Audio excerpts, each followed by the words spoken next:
Mm-hmm.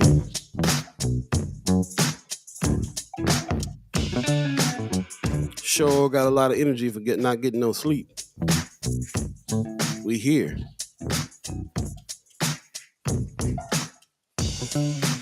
Good morning, good morning, good morning, good morning.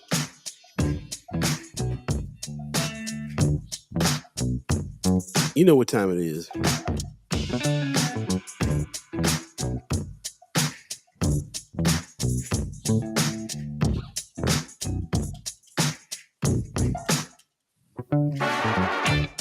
All right, y'all. First Sky Omaha Radio, First Sky Omaha in the morning. In the morning.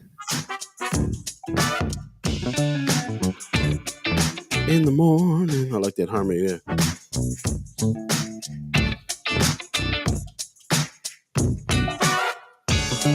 Good morning, good morning, good morning, good morning. Get up. Move your body. Come on, funk with us, y'all. Come on, funk with me, Smokey. Funk with me. Come on, DJ. Make me feel good. Hey, good morning, good morning, good morning. Now I gotta go watch Hustle and Flow. See what you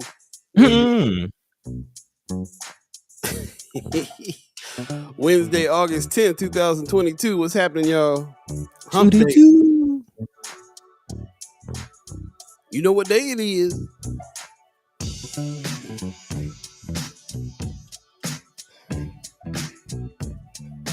What's going on? Get up and bob your head, move your body, go wiggle. What's happening? Good morning, good morning, good morning. Wednesday, August 10th, 2022. First Sky Omaha Radio, First Sky Omaha in the morning. In the morning. Paul B, Buddi3 Da Gawd. On this funky Wednesday. What's happening? What's happening? All right. Pops in the house. What's up? Women's Wednesday. Here we go. That's right. Stacey Jean gives us a good morning. First Sky Omaha family and friends. Judy Prinzer says hello, everyone. Brooke gives us a good morning. Brooke, you up for the front of the show this time, huh? That's what's up. Hey. I'm feeling better, but yeah, man, it was rough. It's still rough. Still got some rough going on. I was getting down into the throat and the chest area, but definitely past the worst of it. Got my appetite back, all that good stuff. Okay. Did you go through that? Lost the sense of smell and taste and all that? You know, I almost did until I did my thing, which is I neti pot on a regular basis because of my sinuses. So I did the neti pot, cleared that out, and so I never really lost the smell and taste. So I think it is a symptom of the COVID when it's just packing your nose with stuff and you can't smell. But I'm a master at clearing that stuff out. Yeah, because all the troubles. But yeah. So I never lost that, but I did lose my appetite for a minute. But I'm feeling good. Ate plenty of food yesterday. Feeling all right. Appreciate you, Brooke. Rose Review says Devin, my dude, at the waiting room for the win. Hey. I'm sorry I couldn't make that. Devin always has a real dope show. Yeah, man. Room. But I'm glad you're up with us this morning. Probably was a late night for you, Mayor Sanchez. Thanks for getting up on this Wednesday, August 10th, 2022. We think that Precious is coming on today, but she might still be in D.C. Doing the work.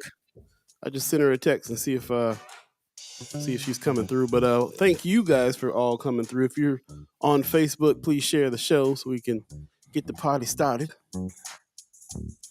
And all that good stuff. If you're over on YouTube, which my man Rome's Reviews is. What are you reviewing over there, Rome's? That's a good question. Yeah. I want to go to your page and see what you got going on. Anyway, Wednesday, August 10th, 2022, man, pushing on through. Everybody's ready for fall. Man, are they? I've been hearing that a lot. I've been seeing that all around Facebook. I've been messing with Twitter a little bit these days, too, and I'm hearing a lot. People are ready for fall. They tired of these 3-degree days or these 3-digit degree days? 103 degree day, exactly. Man. Wanda Lewis gives us a good morning. What's happening? Good morning to you. yeah, we just trying to get it together, get on up. Yeah, man. So, Got to get it together for brothers. Get it together for sisters. there you go, there you go. So Yeah. Devin the Dude last night. There's a lot of midweek stuff going on. We got some haps a little later on today too. Yep. That's talking about that. Some stuff going on today, as a matter of fact. So plan your day accordingly if you can, because yeah, lots of good stuff happening. I guess I can talk about it since I'm talking about it. Yeah, let us know. They definitely got something going on over at Culture House tonight. Hip hop and R&B, how it should be done. So definitely go check that out if you're out and about. But before that, I don't know if you got your tickets for this, but check out Tarana Burke tonight at the Man. Holland. Very important talk that she's going to give. She's the founder of the Me Too movement, and lots to talk about there in her gold boots. I just noticed them gold boots she got on that picture. Yeah, I've been looking at those. She's cold in the gold. I like that. So yeah, lots of things going on today, midweek, and not for me though. I'm still in the COVID. I'm in the house, so Still we'll quarantining. take a test today and see if I can leave finally. That's what I'm looking forward to. How's you? What's going on with you, buddy? Man, just hanging in there. You know, it's kind of midweek madness, if you will. Just a regular hump day. Definitely glad to be here. Appreciate everybody, tuning in with us. Yep. I think you're fading out again a little bit. Yeah, I think so. I don't know if it's just me. Can y'all hear me? Let me know what's going on. Nah, you faded back out. We having a little technical difficulties, but you know how we check.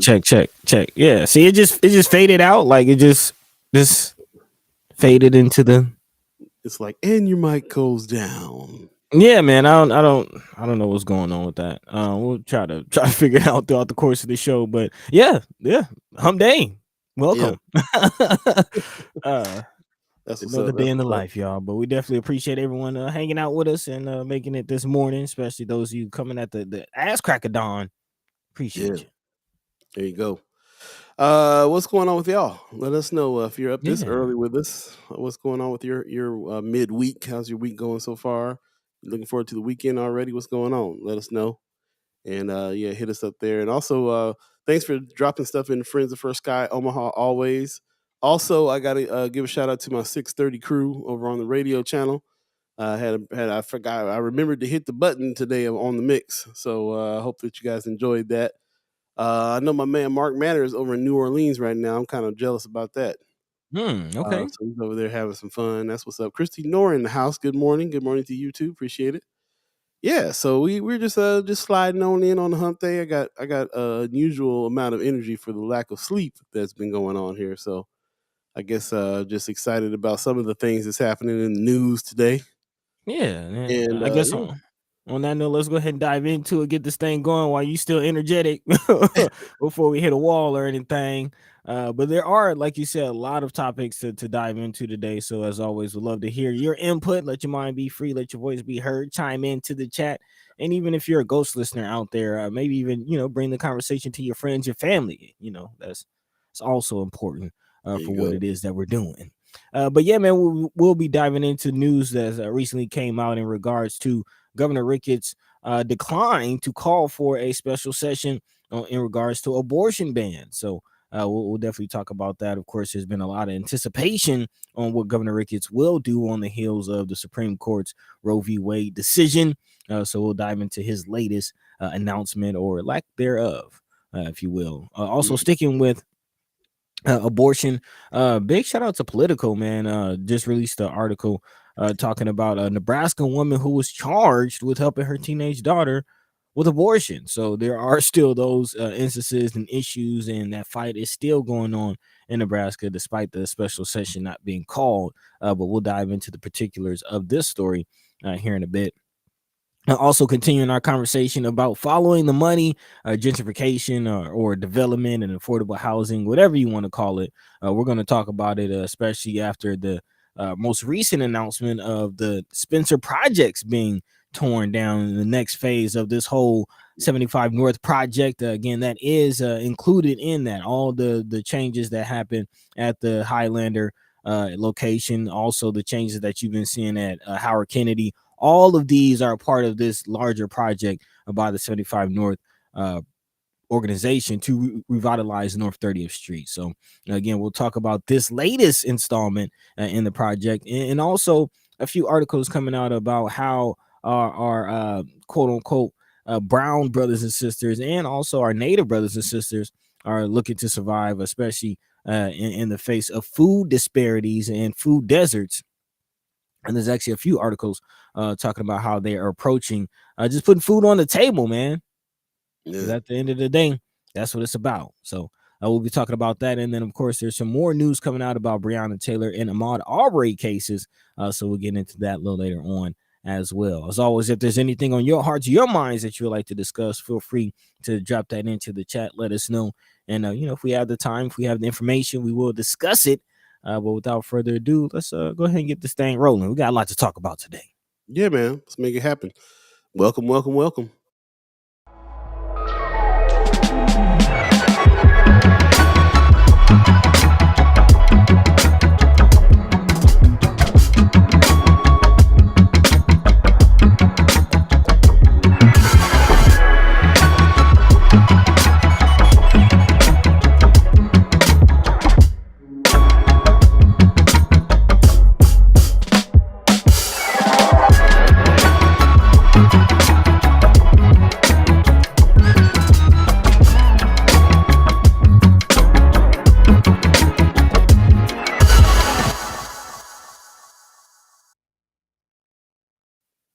Hey, what's happening? What's happening? Good morning, good morning, good morning. Once again, you're listening to First Sky Omaha Radio, First Sky Omaha in the morning. In the morning. Paul B, Buddi3 Da Gawd, live from the void. It's going down. Thanks for joining us, all of you, the chat chimers that's getting up so early this morning for us. Shout out to you, Kimra Snipes, for going ahead and putting your little tag down there. Yeah, I think you're probably friends of First Sky Omaha. That's we definitely linked over there too. But the main page, First Sky Omaha, the main page is where we're doing a lot of the chatting. She says, and those same changes about to happen to the one area where we Black people are in large numbers in South Omaha. So talking about these changes that we're going to be talking about a little later on. Christy Norris says Pete Ricketts doesn't have the votes. That's why he's not doing the session. So we're already getting some insight, some information there on some of the stories that we're going to be talking about today. Appreciate that. It's a good sign. Hope that you guys definitely chime in as well. Kimmer Snipes earlier says, good morning. I have no clue where to go. Too many links. Okay, well, I'm glad you found us. Appreciate you. Good morning to you too. So anyway, yeah, that's about it, man. It's a hump day. We were expecting Precious McKesson, as we are weekly, to be politicking with P, but I have a feeling that she's still in DC, and so we'll see if she's going to be able to come through. I sent out a text a little earlier to see what's happening, so we'll see what's going on with her. Hopefully she'll join us today and talk about a few things that's going on. But lots in the news, lots going on. I heard that COVID was on the decline. Have you heard that? I have not. Yeah, I heard that. Hopefully.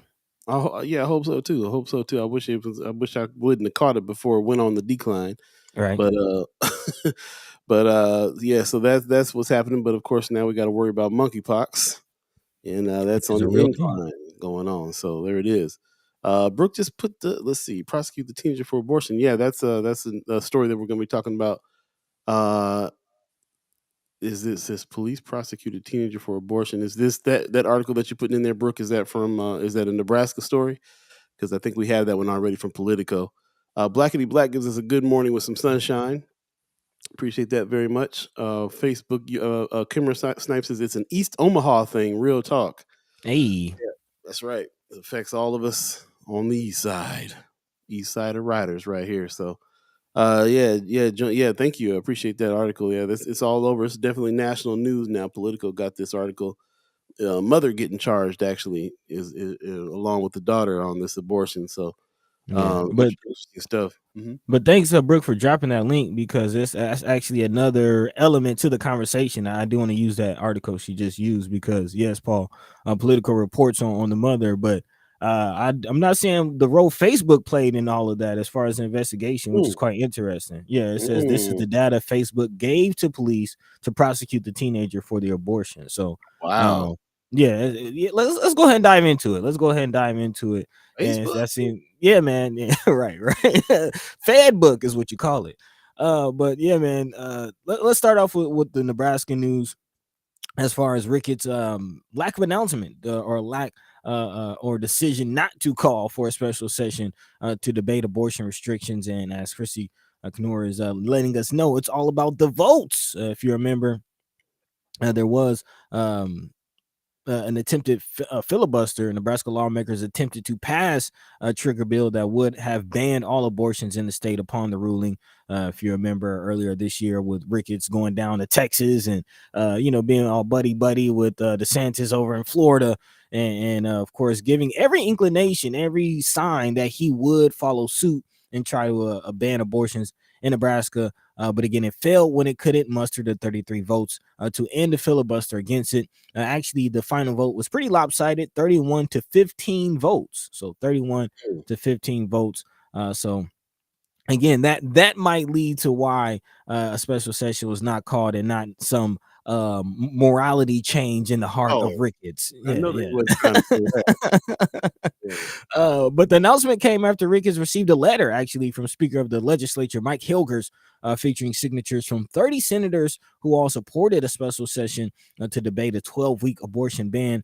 That is 3 votes short of the 33 votes that he needed for the filibuster ending move. Ricketts did note in his letter or in his announcement he did note that in his explanation for not calling a special session, saying it is deeply saddening that only 30 Nebraska state senators are willing to come back to Lincoln this fall in order to protect innocent life. It's just so funny how they spin that stuff. The letter Hilgers sent proposed changing Nebraska's current statute that bans abortions at 20 weeks after fertilization to a 12-week ban. So again, as it stands right now in Nebraska, a fetus who is developed past 20 weeks cannot be aborted, but the proposed change would reduce that time to 12 weeks. Marion Miner of the Nebraska Catholic Conference said Nebraska has one of the most permissive and extreme abortion policies in the world.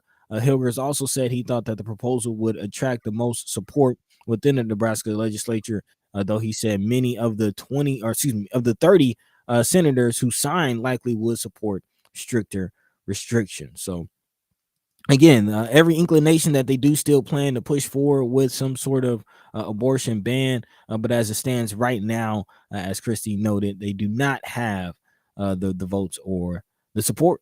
So, or who the other 3 senators who's kind of holding the thing up is, but yeah, would like to know their names. Yeah, wonder if Precious will know.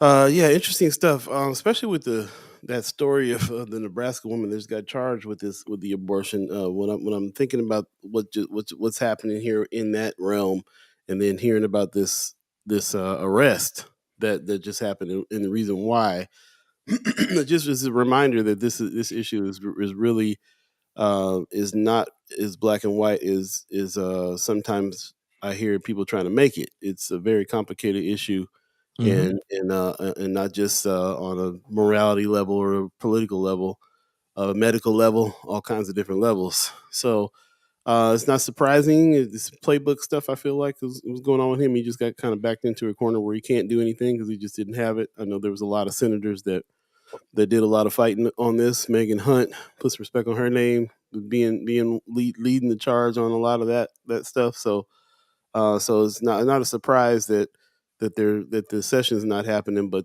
I don't think we're going to hear the end of this one at all. I think that we're still a red state. This is still governed by Pete Ricketts. He finds a way, even if he's got to come out of his own pocket for stuff sometimes illegally. So you just never know. But yeah, just thinking about that and thinking about what the laws are, because I really didn't even really know what the laws are here until like I got into reading the article of the woman that got arrested. Really interesting. And now with this next spin on it that Brooke's talking about here, her concern is your chats aren't private on Facebook or Instagram. That's an interesting spin on that one. Yeah, and that's why I'm glad she dropped that article. That is a very, very interesting thing, and it is important to understand the laws as far as it stands in Nebraska, because as far as abortion goes, it does vary, state by state.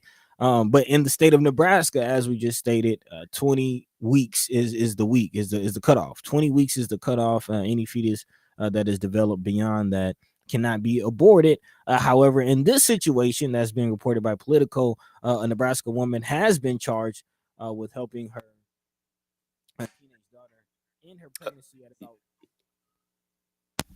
Yeah, I can hear it go. I'm not sure why this is doing this, but a Nebraska woman has been charged with helping her teenage daughter in her pregnancy at about 24 weeks after investigators uncovered Facebook messages in which the two discussed using medication to induce an abortion and plans to burn the fetus afterward. Again, this was at 24 weeks, so just over a month or around a month past the abortion limit, at least for the state of Nebraska. And this is actually a law or a ban that was passed back in 2010. Before the U.S. Supreme Court overturned Roe v. Wade in June, states weren't allowed to enforce abortion bans until the point at which a fetus is considered viable outside the womb, which is at roughly 24 weeks. But again, however, Nebraska set that limit at 20 weeks. In one of the Facebook messages, the woman tells her then 17-year-old daughter that she has obtained abortion pills for her and gives her instructions on how to take them to end the pregnancy. The daughter, meanwhile, reportedly talks about how she can't wait to get the thing out of her body, according to a detective. In court documents, says, "I will finally be able to wear jeans," she says in one of the messages. Law enforcement authorities obtained the messages with a search warrant and detailed some of them in court documents. In other court documents, a detective said that the fetus shows signs of thermal wounds, talking about if it is viable or not, and that the man involved told investigators the mother and daughter did burn it. It also wrote that the daughter confirmed in the Facebook exchange with her mother that the two would burn the evidence afterward. Based on medical records, the fetus was more than 23 weeks old. And also, in regards to Facebook's role in this, a spokesman did decline to speak on the details of the case, but the company has said that officials at the social media giant always scrutinize every government request we receive to make sure it is legally valid. Facebook says it will fight back against requests that it thinks are invalid or too broad, but the company said it does give investigators information in about 88% of the 59,000 times when the government requests data in the second half of last year. So, and that's again just the second half of last year, almost 60,000 requests from investigators from Facebook for information. So then somebody said something, and then law enforcement like came with a warrant to say give us that information, basically. Honestly, I'm not sure how law enforcement was made aware of this. It says in early June, the mother and daughter were only charged with a single felony from removing, concealing, or abandoning a body, and 2 misdemeanors. Yeah, that's interesting. Let's see if we can figure that out from this article. I'm going to jump in the chat real quick. Facebook user saying, speaking of rights, the Voting Rights Act, which was completely gutted just a few years ago, anniversary was this weekend. Don't forget what Michelle Trosclair broke down for us, Roe versus Wade. Yep. Also, Pop says the government invented the internet and still controls it. Nothing on the internet is truly private, no matter what platform you are on. Very true. Very, very true. I learned that in a big way. 88% also wasn't Al Gore involved? Yeah, he was one of the inventors of the internet. It's a military thing first. So anyway, yeah, this is all kinds of interesting. We got a new name here, Sadie Alexandra. How you doing? It says, I saw in the Forbes article that someone tipped off the police and said they thought the girl had an abortion. That's what I'm understanding. Is that there was a man, somebody involved that was telling them what happened and saying that they had burned and buried the body, the fetus, and so then law enforcement came and subpoenaed the records, and Facebook turned them over. That's what I'm understanding is happening. So interesting story. I think that we'll probably continue to talk about this a little bit. There's a bunch of different points and a bunch of different factors going on here. Yeah, where do we stand on the 24 weeks, on the 20-week law? It does seem real. I'm not feeling real good about what happened. You know what I'm saying? Like, you burn the fetus and bury the. You know what I'm saying? Like what? And were the pills obtained legally? Just don't know. And there's evidence that they're using against them to charge them for what now too. That's the other thing, because you were saying earlier that they got charged with misdemeanors for getting rid of some. What do they consider that? They consider it a body. I'm not really sure exactly what they got charged for first, and then what they're getting charged for now. So initially, they were charged with a misdemeanor. Let's see. Yeah, two misdemeanors. The original charge, or excuse me, in early June, they were charged with single felony for removing, concealing, and abandoning a body. That was the charge, and 2 other misdemeanors of concealing the death of another person and false reporting. That was the initial charge. But now they are being charged for the abortion, which is different. Different law, yeah, different Right, thing. right. It's because it came out that they bought these pills for this, and it came out because somebody tipped off the police, and the police hit up Facebook, and Facebook got the records of them talking about it, and Yeah. now they're getting charged. Apparently, it's the 22-year-old man who helped them bury the body. I'm not seeing in the political article exactly where the man came from beyond him helping them bury the body. But yeah.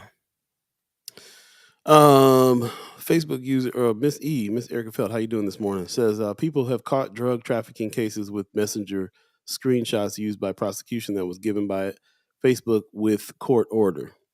Yeah, so right now Facebook has to decide whether or not they're going to turn something over. If they get court orders, they do have to turn evidence over. Yeah. So people are getting you can. And even again, per the Facebook spokesperson, even with them still kind of trying to mediate or trying to comb through the requests, they still said they cooperated about 88% of the time, which is quite substantial.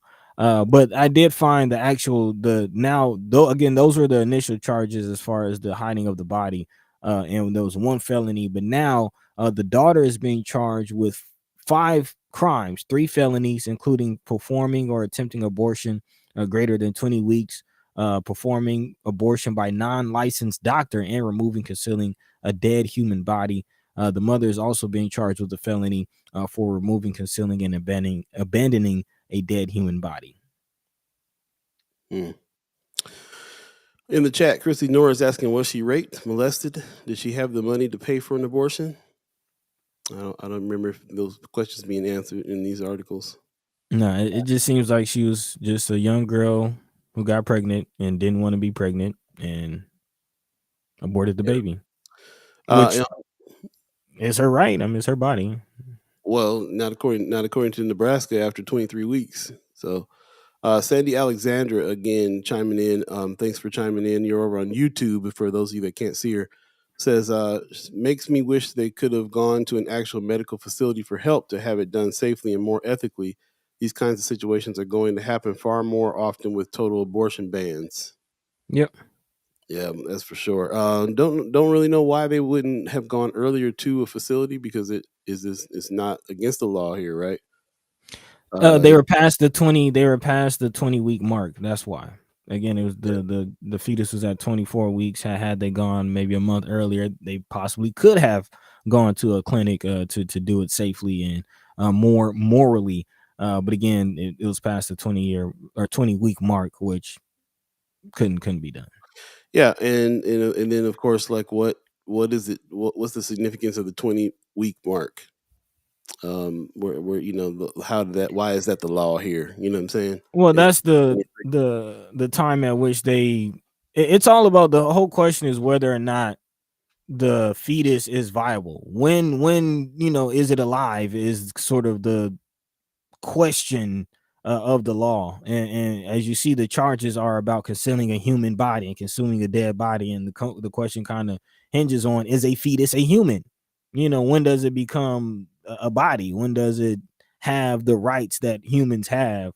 Well, that's what I'm wondering. I'm wondering who decided yes at 20 weeks. You know what I'm saying? Bunch of European men sitting in and made it. suits in some office. Well, maybe.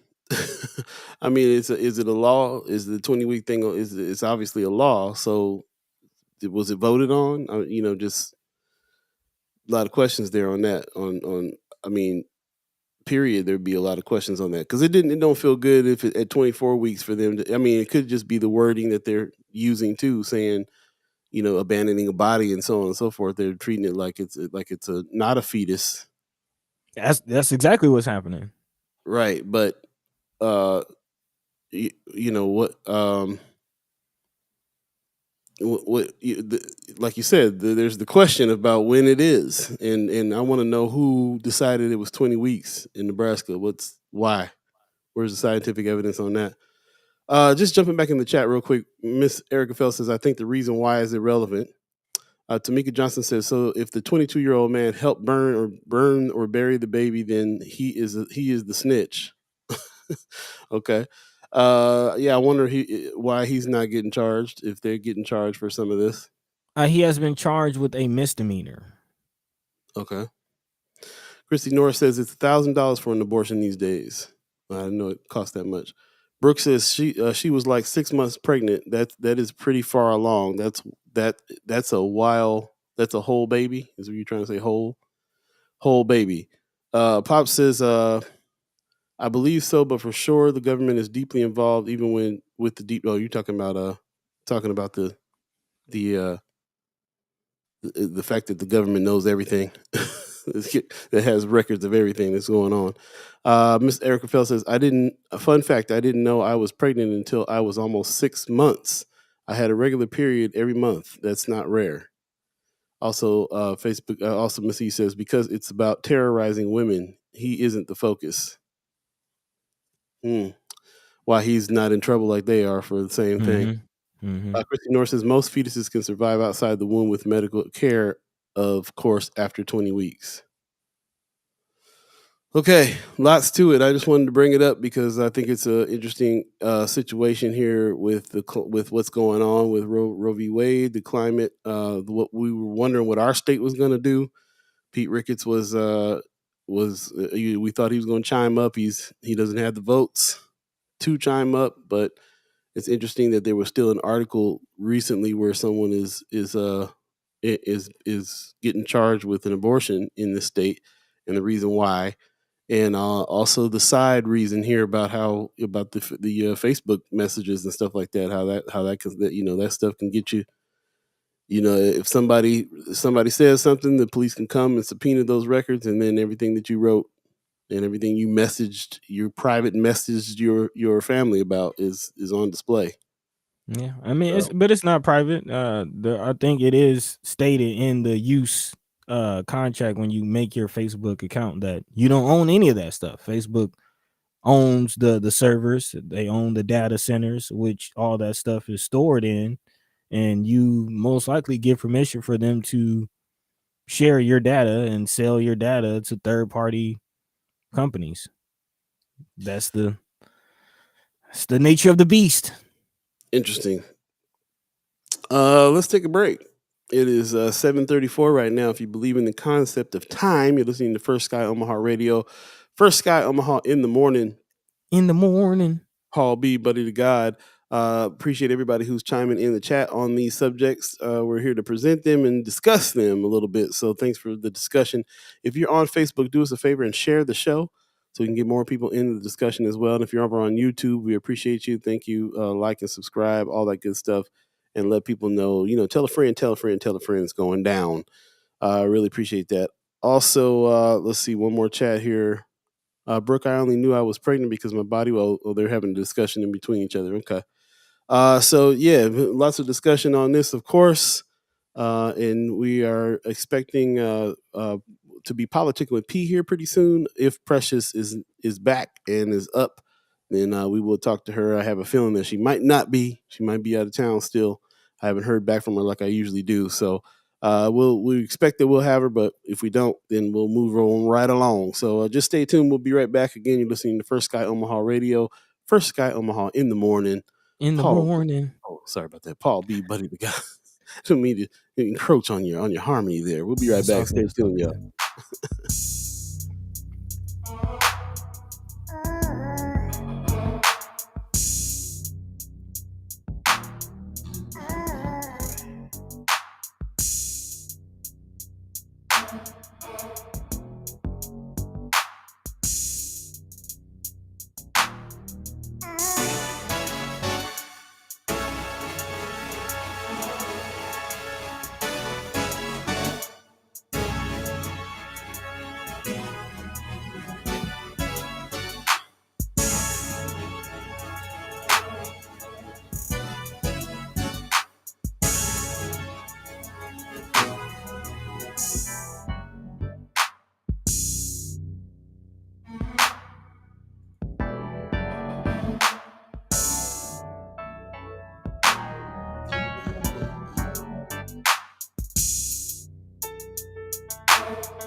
Welcome back. First Sky Omaha Radio, First Sky Omaha in the morning. Paul B, Buddi3 Da Gawd, all of you, the chat chimers, going off in the chat, having some conversations. Appreciate that. Once again, First Sky Omaha Radio, and all the radio listeners as well. I see a few of you guys over there today. So appreciate that. For those of you that don't know, you can go to firstskyOmaha.com, hit the listen button, and check out a celebration of Black music, 24/7 radio channel going on over there. And of course, we break in from 7 to 9 in Omaha every Monday, Wednesday, Friday for the show. So if you are over there listening to the radio channel, you won't miss us. Also, I've been messing around with Twitter a lot more lately. Put a little tweet out this morning that was like, you guys think we ought to start using Twitter more? And got some feedback already saying, yes, we should. So did not realize that a lot of people are getting their news from Twitter, and we're not utilizing Twitter as much as we could. So be looking out for that. I'll be doing that. We got a First Sky Omaha Twitter page, of course, and then my own personal page. I've been that's where I put the actual question out to. So sounds like people are still twittering and all down with the tweets. So yeah, I guess it might be a good platform. I mean, if you're in news, I suppose that you should be over there anyway. That's kind of like the space for where people get a lot of news and headlines and stuff like that. So let us know. Do you use Twitter? Would you follow us over at Twitter at all? We are going live on Twitter as well too, if that's easy for you than Facebook. But if you're on Facebook, share the show. If you're on YouTube, then I appreciate it. Oh, Leah Keister jumped in and says, good morning. Jumped in late and wanted to wait until that discussion was over. Okay. Yeah, it was a deep discussion for sure. So just kind of bringing some of the things to everybody's attention and finding out how everybody is feeling and thinking on these things. So I would like to say really quickly, I'd like to apologize to anybody. Probably should have gave a little warning before that article if anyone was triggered or impacted emotionally by some of the details of that story. Just like to personally apologize, and should have kind of gave a heads up or a warning for that. Yeah, in hindsight, I'm thinking, it got pretty dark there for especially for people, I'm sure, and even for me, just kind of thinking about it. So tough one, but we're facing some of these things. This is what we're discussing. We're not shying away from discussions on some of these topics here by any means. So yeah, continue the conversations. Definitely continue conversations with each other. And if you want to add anything to this when we're not live, of course you can go to First Sky Omaha, the group page, friends of First Sky Omaha. So appreciate it. Miss E said, "Thank you. It was a lot before coffee. What you doing up without your coffee?" Yeah, it was a lot. It was a lot before the coffee. First thing. In the meantime, again, thanks for joining us. We got a lot more things to talk about today too. For those of you that are just joining us, we are expecting Precious McKesson to come through, but she might still be in DC, and so, like I said, I sent her a message. Haven't heard from her this morning like I usually do, so we might miss her this morning, but we're still anticipating that she comes through. But if not, she'll always come on through next week. and be like, you know how she does. She couldn't. When if she ain't busy, she'll be here. So that's how it is with her. And as far as Michelle's concerned, also I know that you guys have been asking me about what's going on with Michelle's Troscler's soapbox moments. She is super busy with her new job, and we discussed that we would do some soapbox moments recorded and stuff that we might be able to play during the show. So we're working on that now because she just too hard for her to get here in the morning now with the new job. So, but she's still very much a part of what we're talking about, what we're doing. And when she goes back and looks at the show a little later on in the day, she always has some things she wants to talk about. So we'll definitely make sure that we keep her in the mix around here as well. Oh, yeah, So we need that. shout out to the squad. Absolutely, man. Absolutely. Anyway, that's all. That's all I got. That's all that's going on with me. Mike, Well, hold the let's keep it tight. You ready? moving. Y'all good? All right. All right. Yeah. Let's keep it moving. As always, if there's anything on your hearts and your minds, definitely feel free to drop that into the chat, and we'll try our best to address it. But I will say, just to kind of wrap up on the abortion thing, just a last thought that I had over the break. As far as the financial aspects of this, and it does kind of feel like not only attack on women, but attack on the poor, man. Because a lot of times, kind of people think about abortion or consider abortion when they're not in the circumstance, financially to support the child, don't have the resources that they need to support the child. So that's kind of a lot of times what they turn to. And actually, in a financial affidavit from this case, the mother said that she has a total of $400 to her name, and actually requested a public defender to defend her because she actually lost her job due to this whole situation. So they don't really consider just the financial aspect or state in which some of these people are in and why they make the decisions that they make. Christy Norris said it costs $1,000 now. So Exactly. it might be the reason So why they waited so long or whatever. you never know. But that also makes you think of the housing situation. Again, is it an attack on the poor? This latest installment in our housing conversation comes as Spencer Homes is being demolished, as reported by WOWT.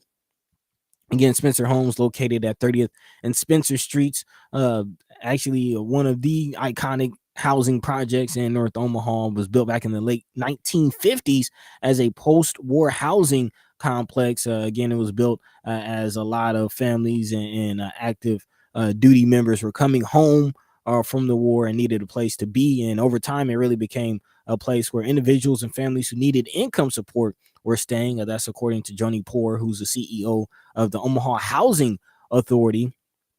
And apparently these barrack-style units will be demolished, and by 2024, the replacements will be standing. It is expected to be 100 units of apartments, of single-family homes, townhomes, and there will be a mix of quote-unquote affordable housing. 1/3 will be for middle income, and then or workforce housing, and then final units will be listed at market price.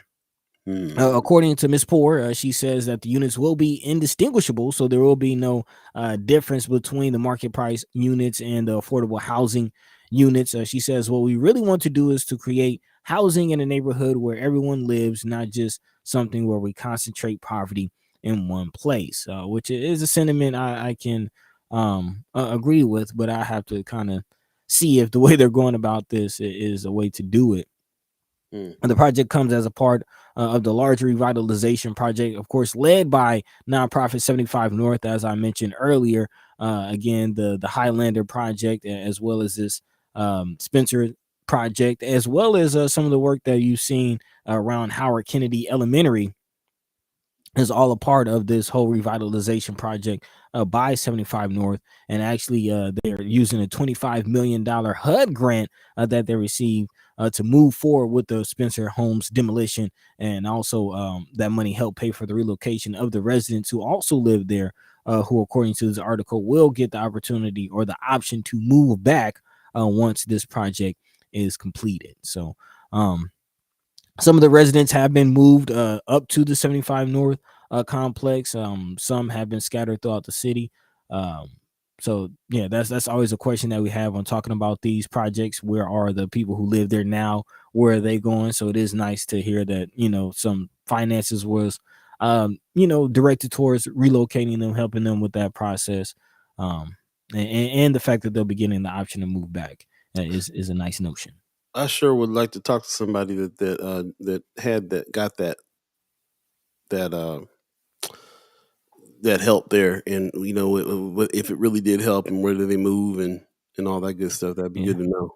Well, they did interview one lady in this article, Miss Williams, who said that she was living in the Spencer projects with her granddaughter and great grandkids, and she's one of the ones who did move up to the 75 North. I forget the name of it. Something Point. It's the elderly home area. Oh, mm-hmm. Yeah, she says she actually likes it there. Nobility Point, that's what it was called. Nobility Point, which is again the area of the 75 North development that is solely for the elderly community. And yeah, she says she does not plan on moving back. So far, she's been pretty integral and active in that community, as far as the article tells it. So yeah, some people have moved, up to 75 North. So I'm pretty sure some people have moved to other housing, developments throughout the city. But yeah, I would definitely love to speak with someone firsthand on their experience. Yeah. Anybody know anybody? I'm seeing Facebook users saying Mala Jackman trying to tag her. Okay. So yeah, it sounds like you got somebody there. And what are your thoughts on this? I was also thinking about people's history with the Spencer project, with the Spencer homes. What anybody lived there before? Anybody know anybody that lived there? Is this a great loss that they're getting torn down? Are you feeling encouraged that there's going to be something built in its place? Or does this just feel like a more kind of gentrification on 30 off of 30th Street? How are you guys feeling about it? You guys are awful kind of quiet in the chat today, so I'm putting some questions out there for you. How do you feel about what's going on with that? Anybody inclined to move in that area when those new units are built? Want to kind of stay in the area and want to take advantage of what's going on with the 75 North project at all? Like I said, I looked at them. I definitely, when I was looking for a place, I definitely went over there and kind of to see if there was any available. First of all, there was only one left. When I went over there, and it wasn't that it just wasn't for me. But they were full. They're full. They're always at full capacity. I'm quite sure that these will be too when this happens. But we got a lot of historians and stuff that are friends of First Sky Omaha too. So even if you're a ghost listener, you're not here in the live. I'd definitely love to hear from you in Friends of First Sky Omaha about what it means to tear these particular buildings down, Hmm. and who's affected, and is there any historical context there that we'll be missing, and all that kind of good stuff. Like to know. Kimber Snipe says they do tear up kinships. Yeah. So your relationship with your neighbors, family, sometimes. Community. Also, if you get all this HUD funding, make sure you're using some of it to alleviate the people who live in there, not just transplant them. Okay, that's a good thought. Make sure you're using some of the HUD funding to elevate the people who live there, not just transplant them. So, you all right? You all right over there? Yeah, somebody's bothering me. Oh, okay. I was like, what happened? Is there a fly in the room or something? Basically, Um, shoot fly shit. yeah, it's a good thing to remember too. Because that's kind of ultimately what I think we all want is to not just transplant people, but fortify the neighborhood. Some kind. I mean, we're all about the community and neighborhoods, and having those relationships still and everything. So, what is it that we can do to fortify who's there? It'd be nice. The ideal situation might just be everybody who's living there now gets to live in the new spots. Off the top of my head, I don't know if that's Yeah. feasible. I But mean, again, as reported, it's nice to they will be getting the option to move back, but I mean, how viable is the option? Of option will that be? What's the difference in rent? Will they be able to afford that difference? yeah, that's What what assistance will they get in moving back? Because you got to pay for trucks. You know what I'm saying? You got to pay for all kind of stuff. Will their deposit be waived? Like, it's a lot of questions. With the lease, they have to sign a lease where they move to, and can't really break that until It's a good question. I mean, there's a lot to it for sure. Also, I'm looking at just how this overall project, not just this element of the project, but how 30th Street itself is being revitalized, and who's involved in this conversation, who's making these decisions, and where is this going? Again, this whole 30th Street corridor is basically being run by 75 North. This whole nonprofit just swooped in and is running 30th Street. And again, they have a pretty laid out plan. If you go to the website, this cradle to college educational pipeline, mixed income housing, and community health and wellness are the three prongs to their plan. To give a little background, in 2015, 75 North entered into a groundbreaking 10-year agreement with Omaha Public Schools to reconstitute the adjacent Howard Kennedy Elementary School from top to bottom, and implement strategies proven to work in low-performing, high-poverty schools. The agreed-upon educational model is grounded in higher expectations, rigorous material and instruction, additional staff, and longer school day and school year, and finally, a strong institutional leader with a demonstrated history of leading teachers and students to high levels of success. So I'm kind of curious, like, this is going back to 2015. So now we're about 7 years into it. We're getting close to the end of that 10-year agreement.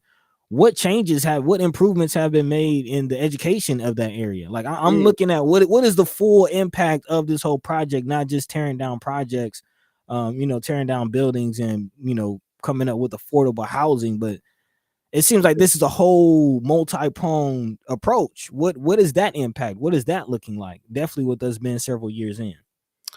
Good questions. Another good question Kimmer Snipes has in the chat. How are the Black businesses benefiting when it comes to all the construction getting ready to happen? Also, will they offer them some financial education to alleviate them, to elevate them? Good questions as well. She's also saying that's why neighborhood associations are important advocacy in times just like this. I'd like to know what's the neighborhood association for the area, and if they're a part of any of this growth as well.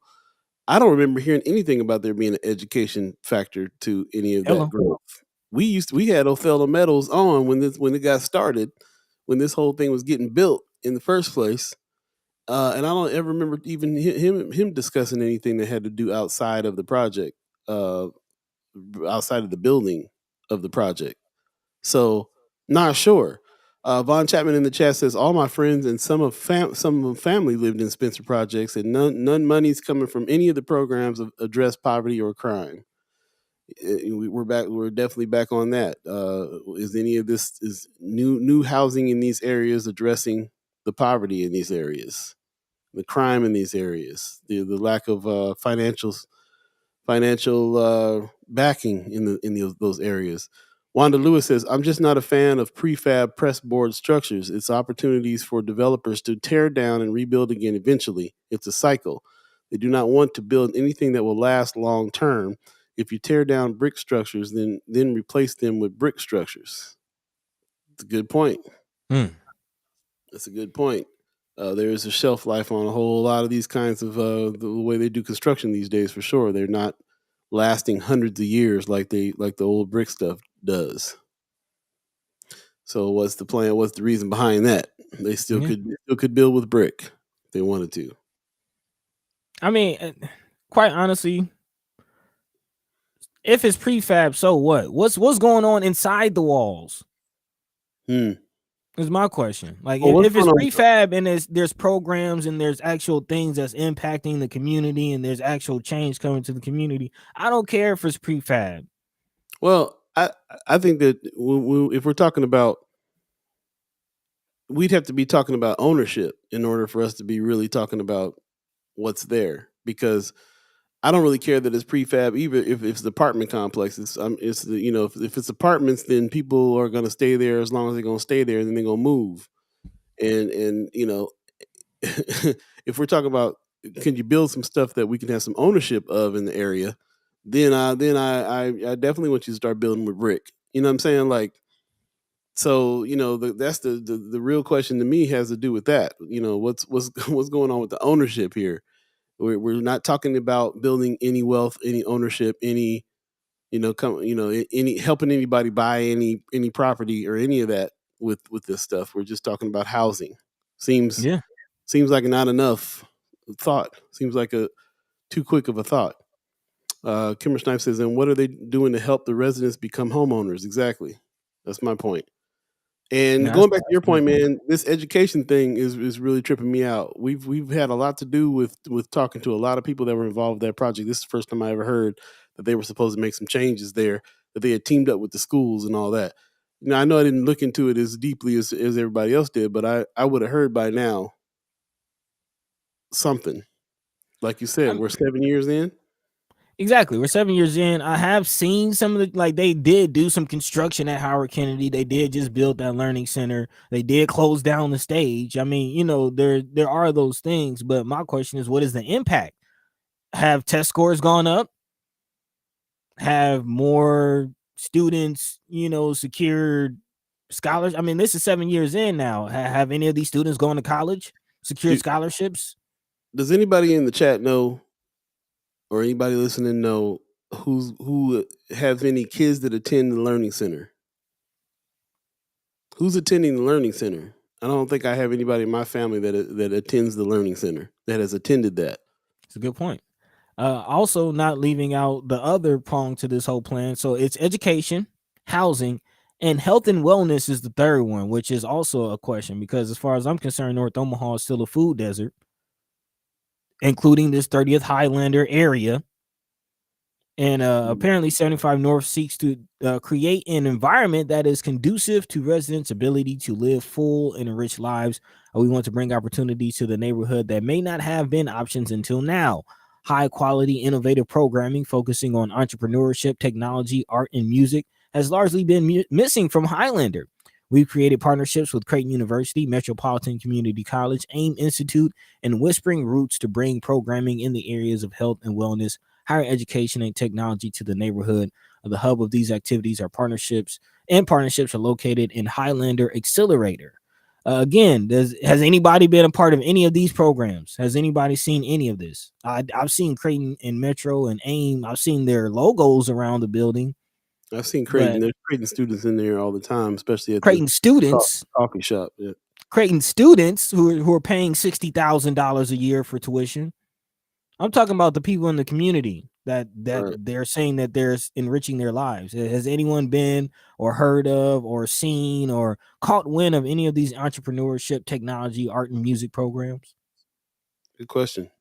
The greenhouse, that's another point. Yeah, we talked about the greenhouse recently. They were celebrating. They're finally getting ready to do something with the greenhouse. So we'll see who's involved with that as well.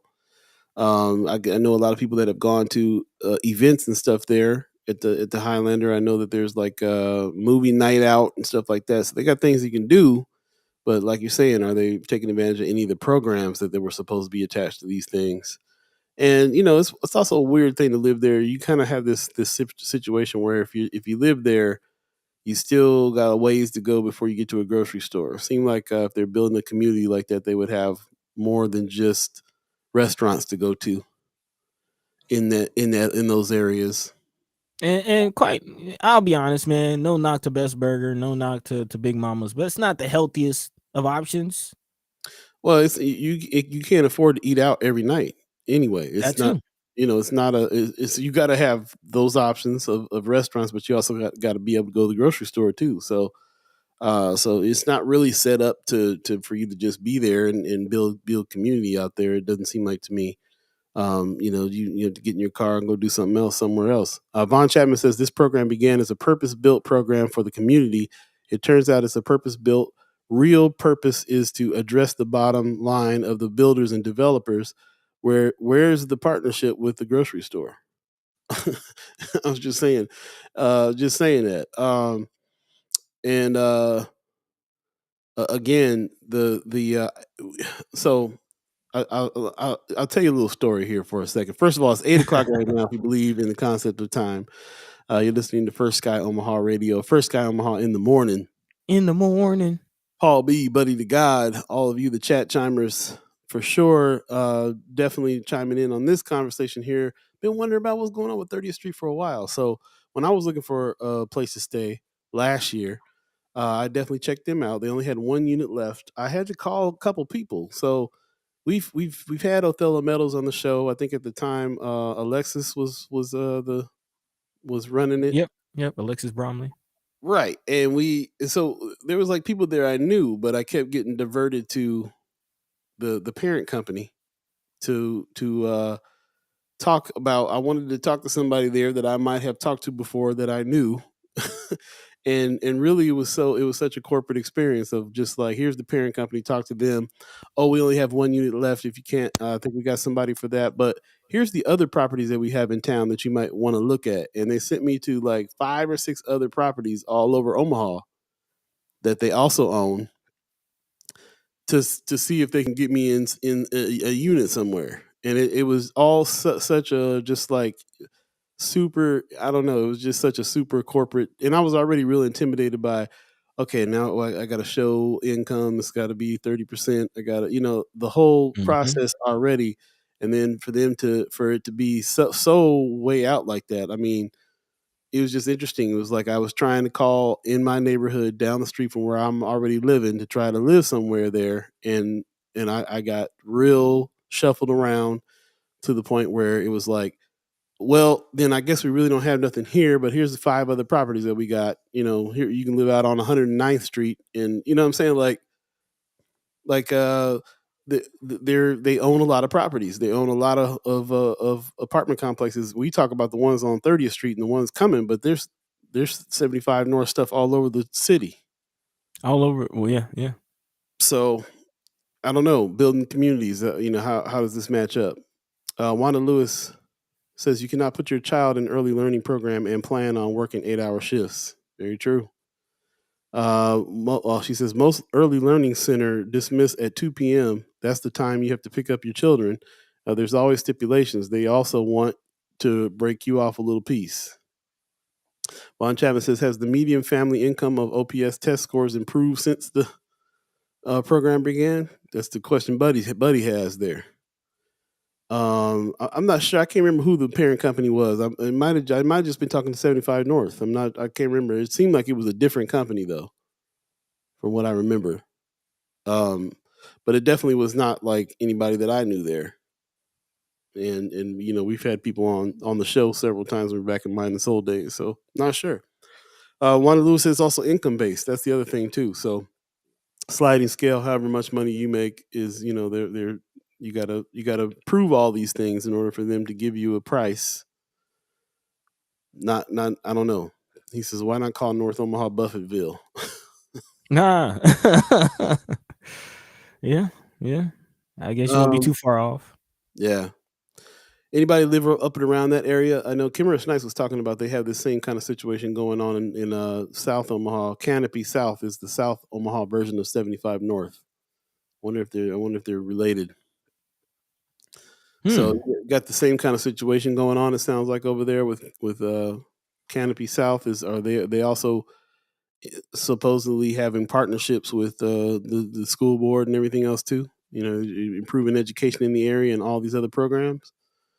Not just housing, but again, so we're talking about housing, and something struck me when we were talking about it earlier too, was they're tearing down the housing that's there and relocating those people, giving them the opportunity to come back. And so what are we doing that for? Just to have some new buildings there to be like, is if there's not an underlying, we're pushing people out in order to make this area better, or we're making it so that we can build situations there where people can have some ownership, then what's the point? What's really, if and they're they're trying to act like they're not going to raise the rent on you and all that. Like, what's the point in building new spaces there if people are already living there that they're going to bring back there?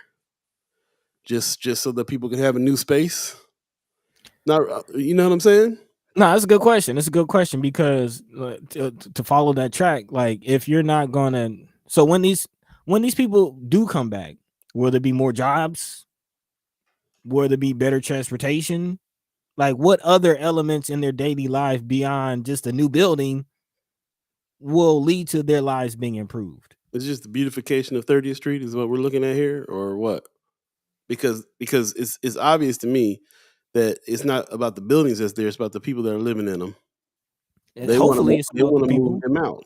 No, I'm saying they want to move them out. Why would they put a bunch of money in building new buildings in a place that people already live in just to ask some people to come back? Just for them to have a nice building to live in? True. And also going to the concept or the statement of, the intention to build communities where it's not just a concentration of poverty, but there's, mixed income, different people from different backgrounds coming together to build community. Like, that's a on the surface, that's a beautiful idea.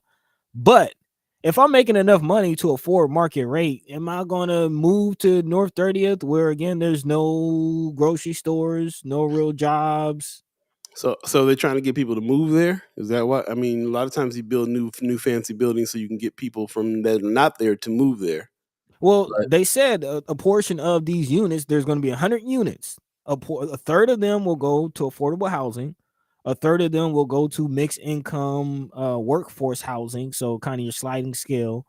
And then the final third will be at market rate. And I'm saying, if I'm a part of that final third that can afford market rate, why would I move to Spencer? Why would I move to 30th and Spencer? Well, you may not, but folks from other sides of town that have the long view of the area. What's that long view? That long view. What's the long view?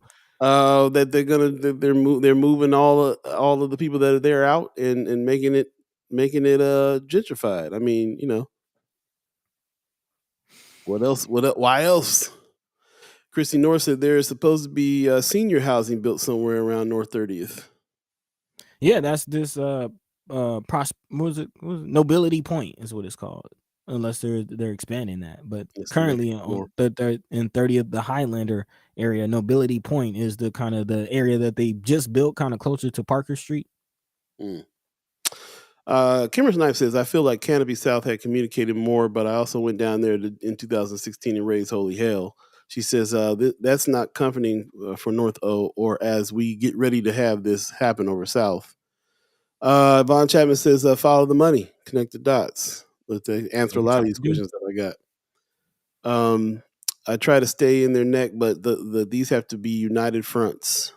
Hence the neighborhood associations, I think, is the best bet there. Mm-hmm. Also, when you think about ARPA and HUD funding coming into East Omaha right now, the totality of it. Good thing to bring up. I'm glad you brought that up. It's we do have millions of dollars coming in. So what's happening there? Josh Tate says, put a Trader Joe's nearby and watch the folks flock. Wow. Yeah, that'd be interesting. Von Chapman says it's never been about the people or for those currently in the community. It's about tax credits and for the philanthropists. Brianna Full in the house. How you doing this morning? Says the housing authority is trying to move away from them maintaining housing because it's so expensive. They want private developers to build and manage it and just give Section 8 vouchers to the people that rent there. It's not going to work. Doesn't really sound like a good plan. It's not going to work. It's not going to work. Interesting. Wanda Lewis says in 20 years they will all be low income housing again.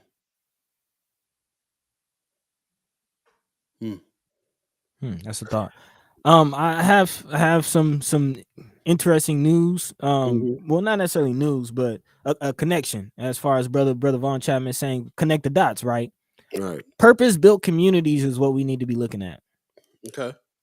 Purpose-built communities is organization 75 North is a part of this. Canopy South is a part of this.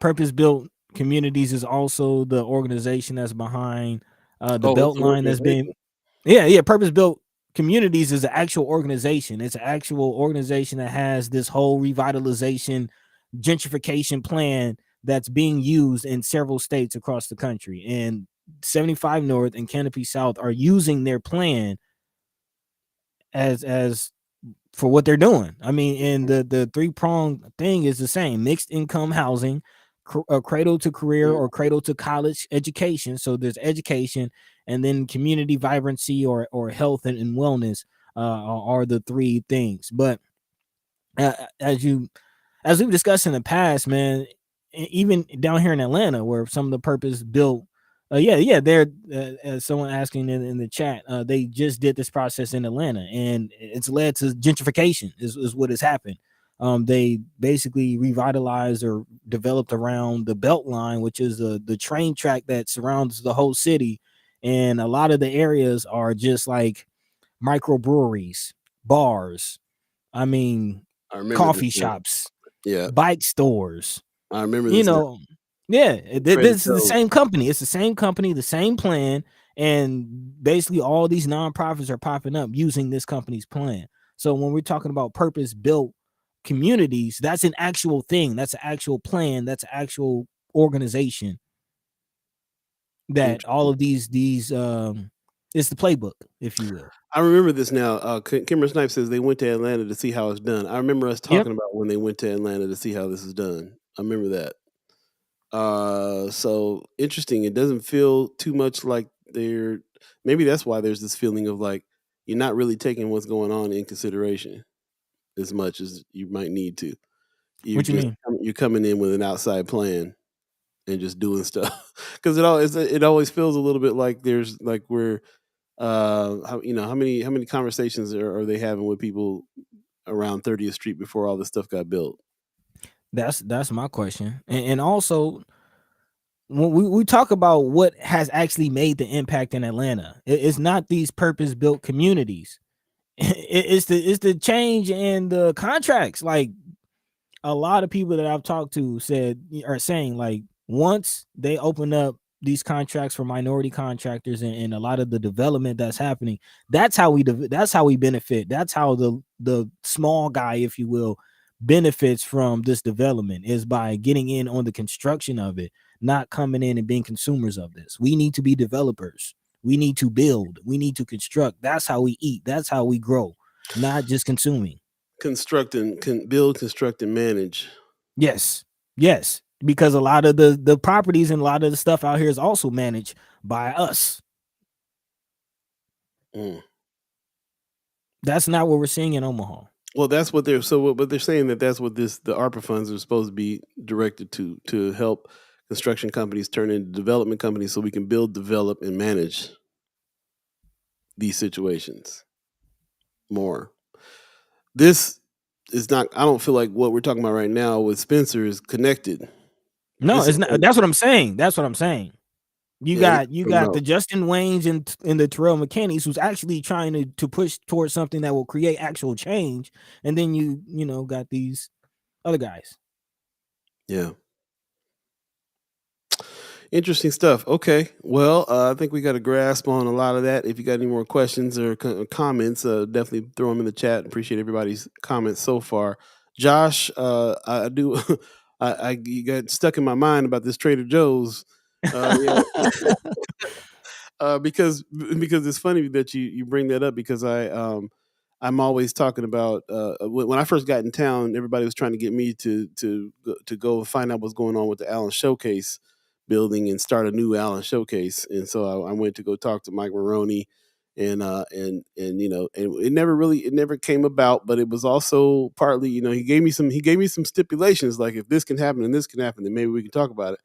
And I kept going back and forth in my mind, like, I don't see that happening. I don't see, in order for something to pop off in North Omaha, we need people from other parts of Omaha to frequent those businesses and so on and so forth. How can we make that happen?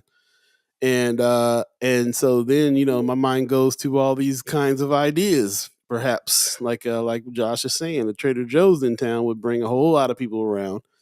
And they may be even looking for I know people that have been looking for housing around Trader Joe's in California. So that might be the case.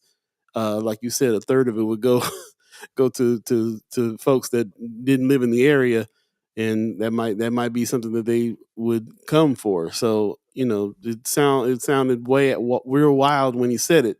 But after I'm thinking about it, I'm like, some of those kinds of choices. What if there was a franchise of a Trader Joe's owned by somebody from the community? How would that impact the community? You see, you got a screen up in here. You want to check out? Yeah. Follow the money, connect the dots. Y'all, just read it. Just read it, y'all. Purpose-built communities is supported by CF Foundation, Warren Buffett, Robertson's Foundation, Balmer Group, Bloomberg Philanthropies, J.P. Morgan Chase, Robert Wood Johnson Foundation, and the Truist Foundation. Purpose-built communities. Von Chapman says purpose-built communities were as a result of a scheme initiated by Jim Cousins from Atlanta and Warren Buffett. I asked Othello Meadows why Black folk were not a part of the build of any of these projects. Did you get an answer from him on that? I'm curious. Did you get an answer? Brianna Fool says, ever heard of a real estate community investment trust? I think that would be a good idea in North Omaha. A real estate community investment trust. I don't think I ever heard of that. Says it would help with community ownership. Well, that's what we want. Josh Tagg says the one in Omaha is a whole mile away from a bus line. That's just wrong, huh? Just thinking, isn't that what the land bank is supposed to be doing? No, I think real estate community investment trust. I think that's a fund. That would be a fund for to help people invest in real estate. I don't know where the money would come from, but it would be a fund to help people do that. The land bank is where you can buy the land for some of that stuff. Von Chapman said, nope, no response on that question. Rome's Review says one way to help the community is to only train those in the community how to maintain the building. Yep. I just saw something from Metropolitan Community College where they were saying that they would cover tuition for college if you're coming out of high school. So so maybe MCC is hearing all this feedback about how they should be acting like tech and not make it not make it so that people got to pay for some of the skilled education or just try to figure out a way to make it cheaper or do something so we can have more skilled people there in the neighborhoods. Some ideas there. Brooks says I can definitely see one in that 75 North area is perfect for Trader Joe's. Well, yeah, I mean, kind of. You're right. I know that every time I go over there, there's a whole lot of Creighton students sitting around. I never really see anybody in our community there. It would help though. I mean, it's a grocery store. Trader Joe's is a grocery store, so it would definitely help.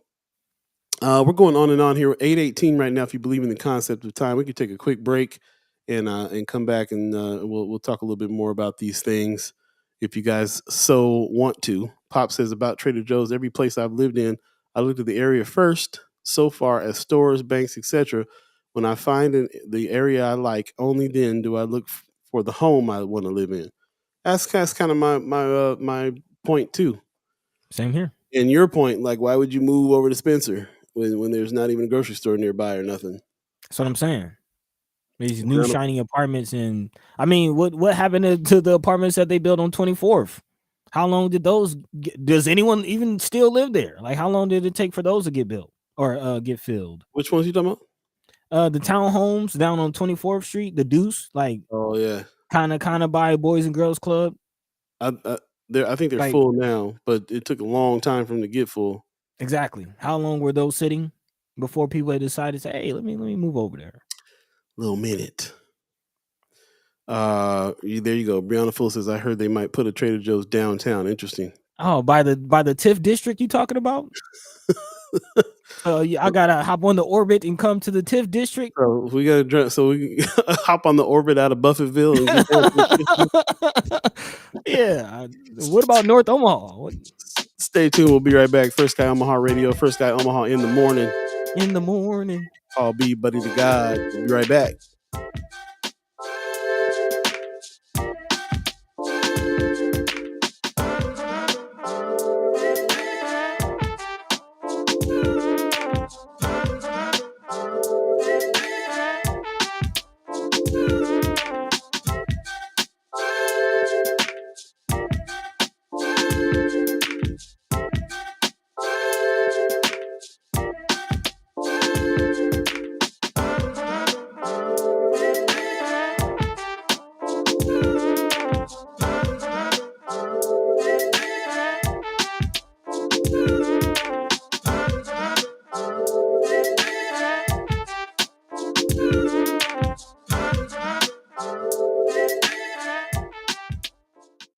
Yep. That gotta give it up. It's a little Pops track, new track from Pops. Appreciate you dropping that on a sunny day. I like that. Like them trumpets. Yep. Came down pretty fast. I'm gonna put a little longer tail on the end of that, but we're good. You're listening to First Sky Omaha Radio. Welcome back. First Sky Omaha in the morning. 8:20 right now, if you believe in the concept of time. Boy, we're talking a lot. We got a lot of stuff going on here with this housing. It's still a very, very hot topic for us, for real. Von Chavez says, until and unless you address poverty in the targeted community first, this is not for anyone, for the community. And that's really kind of bottom line. I feel like, man, there might be one or two or three of us that benefit from some new housing around the area, but for the most part, it's not a community move. It's not what we need. We need ownership. We need commerce.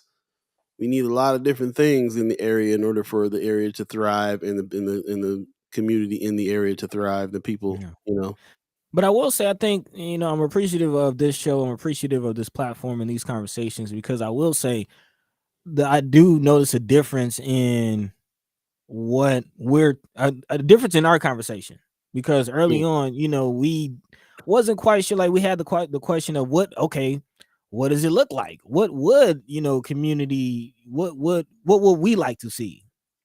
Yeah. And I think we're getting closer to that. Okay, grocery stores, jobs, not just housing, not just affordable housing, but something to actually address poverty. And I feel like that's a clearer picture than when we first started having this conversation. Very true. Let's definitely start turning the conversation in the direction of what that looks like. What do we want to see there? Then that's more so the solution based situation that we're trying to get to in the first place. Solutions journalism. Wanda Lewis says, when they built the Fair Deal grocery store, they thought that people who live in the new apartments and the Fair Deal senior citizen complex would shop at the store, but they did not. They were overpriced. Yeah, actually, I remember early on, like 2020, there was, if I'm not mistaken, they got to the point of asking people in the community to help them stock, to like donate food to them because they couldn't source food. Yeah, which is a problem. There's a lot of problems when it came to the Fair Deal grocery stores. What really a grocery store is, kind of a convenience store in the end. Yeah, and when we have Miss Sanders, TD Sanders, on hopefully Monday, we could talk about it a little bit too, because she might be able to give us some insights on exactly what happened there, what went wrong. I can't really say it's a grocery store. I mean, it really can't be a grocery store if you're not competing with other grocery stores. It was kind of I don't know. There was a lot to it. I us, we tried to frequent it. We were like, okay, great, something in the community. Let's see if we can support it. And I would go several times. They really didn't carry anything that I buy. And then the more time went on, it was less and less grocery store items and more convenience store items. From what I saw personally, So I mean, there was a lot that was wrong with it, and I can't imagine if I lived right there. That's the only place I go. It's funny. I live in Benson right now, and I live pretty much across the street from the Walgreens here. And because the Walgreens is right across the street from the towers, they stock the Walgreens like it's a grocery store. Mm-hmm. And it can be done a smaller size place like that. I mean, I know that Walgreens survives because of the pharmacy. But the point is that there's sometimes I can go over there and I can skip a trip to the grocery store because I can buy the stuff over there, albeit overpriced as well. Still, it's about the selection too, not just the overpricing, but what it is that they had to offer, and what it is that they, there wasn't really any. Let's see what the community wants. Let's reach out to the community, that everybody who they're planning on walking over to the store and buying stuff. Did they check with them on? Did they do any research on their audience or their demographic or any of that kind of stuff? Because that don't seem like it.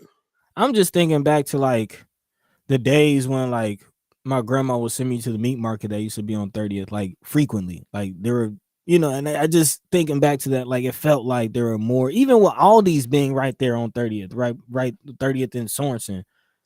It still doesn't feel the same like that, like there are other viable food options in that area. That's where I went all the time when I lived in that area. I went to the Aldi's all the time. That was like this, as far as grocery stores are concerned.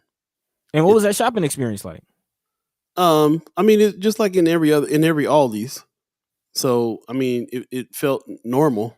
Just if you shop at Aldi's, then I know that it's a different scene than the other grocery stores, but Aldi's like that. Those are Aldi's all over the place. They're like that. Mm-hmm. So if you weren't used to that, if you were used to Safeway and some of them other joints that were over there that were full grocery stores, then it felt funny when bagging your own stuff and all that. But at the same time, it was a full grocery store. I can get fresh fruits and veggies and meat and water and everything else, wine, everything. You know what I'm saying? So like, to me, that's the closest, fullest grocery store in the area. But it's a little, it's not. I mean, you got to walk. If you're walking, then it's a little ways down 30th. If you're taking the bus, it's a short trip.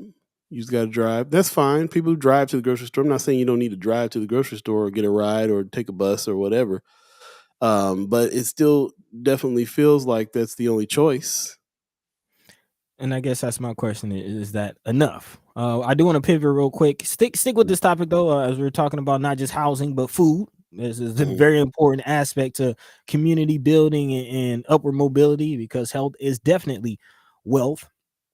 And big shout out to the Reader for always bringing solutions journalists angles, and they're looking at what are some of our Latino brothers and sisters doing to fight food deserts and to fight hunger. And actually this details how they're going about gardening more, which is something that I would like to see also. It's just kind of a solution. Again, it's not necessarily your neighborhood grocery store, but taking in a portion of your yard, or if you have a yard, I'll say that, to use it for gardening.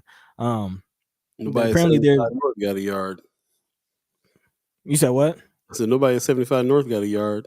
That's a good point, and I doubt the people at the Spencer project area will have a yard. But if you do have a yard, it is a good idea to use it for gardening. And apparently, there's an organization called Siembra Salud, free health education initiative at the Latino Center of the Midlands, who is working with families to make their spaces into a garden for the family. They're helping with digging up the dirt, or arranging a brick perimeter, even planting the seeds. And now space in particular is teeming with herbs and vegetables already ripe for picking, that will provide this family with multiple harvests throughout the fall. The Saka, who is one of the family members, says, let's get out of the heat.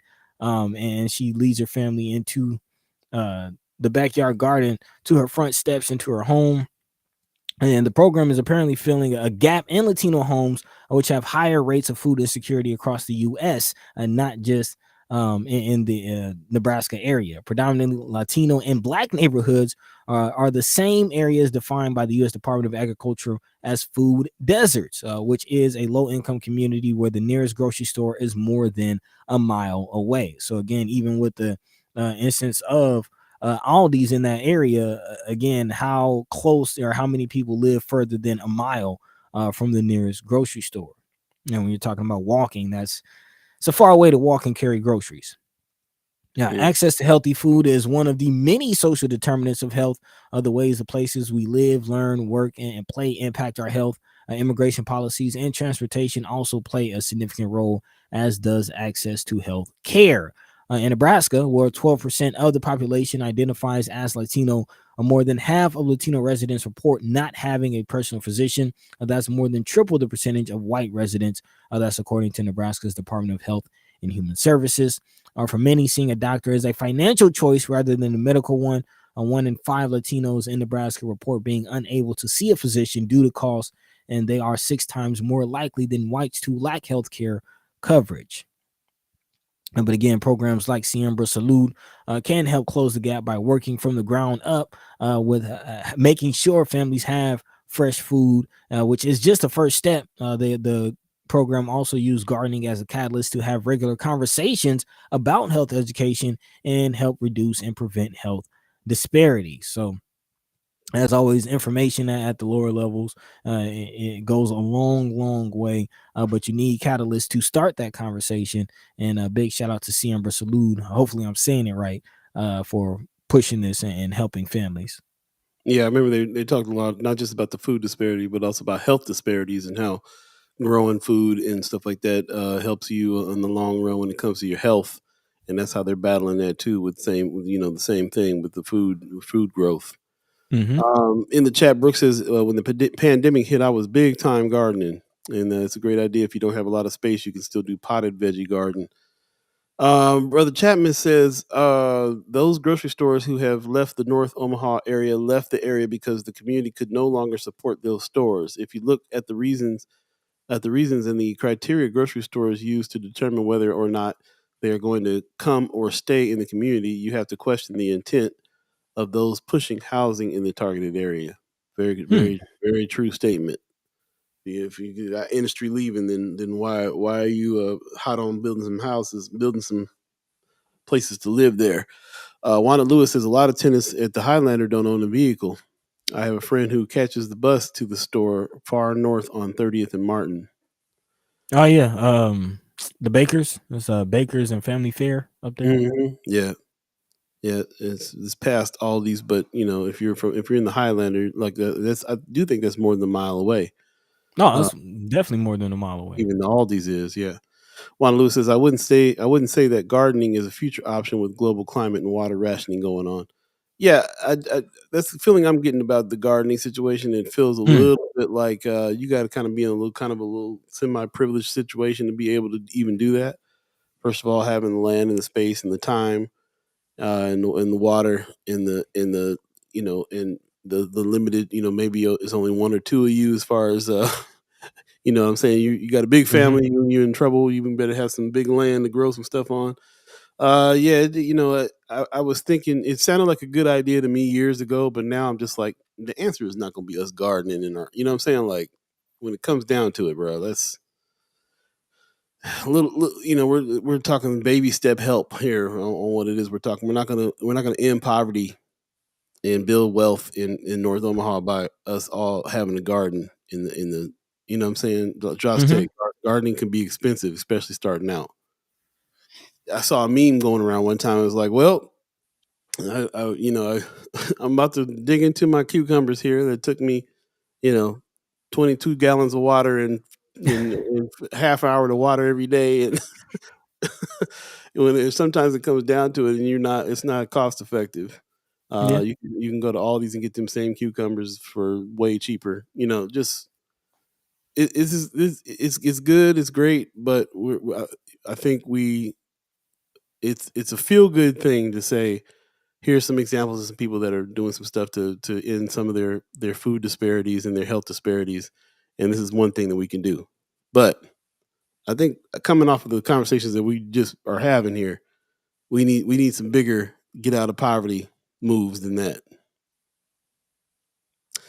Brooks says, Ron Finley, gangster gardener, gardening in urban spaces with limited means. Yeah, okay. We're a fan of the gangster gardener out in LA. Check him out, man. There's a few co-ops out in LA that I've been hearing about that's actually making some waves. But yeah, I mean, to your point, no, this is not the end all be all. Like, how we got it figured out. This is our ticket out of poverty. It is an idea. And it is. There is some privilege tied to it. I will agree. Again, not everyone has the opportunity, the space, or like you said, just the time or energy to do that. Like Brother Von Chapman been saying, man, like Brother Von Chapman been saying, a lot of people don't even have time to pay attention. Yeah, I'm not Dr. Green Thumb. I ain't out there bent over. I can't do it.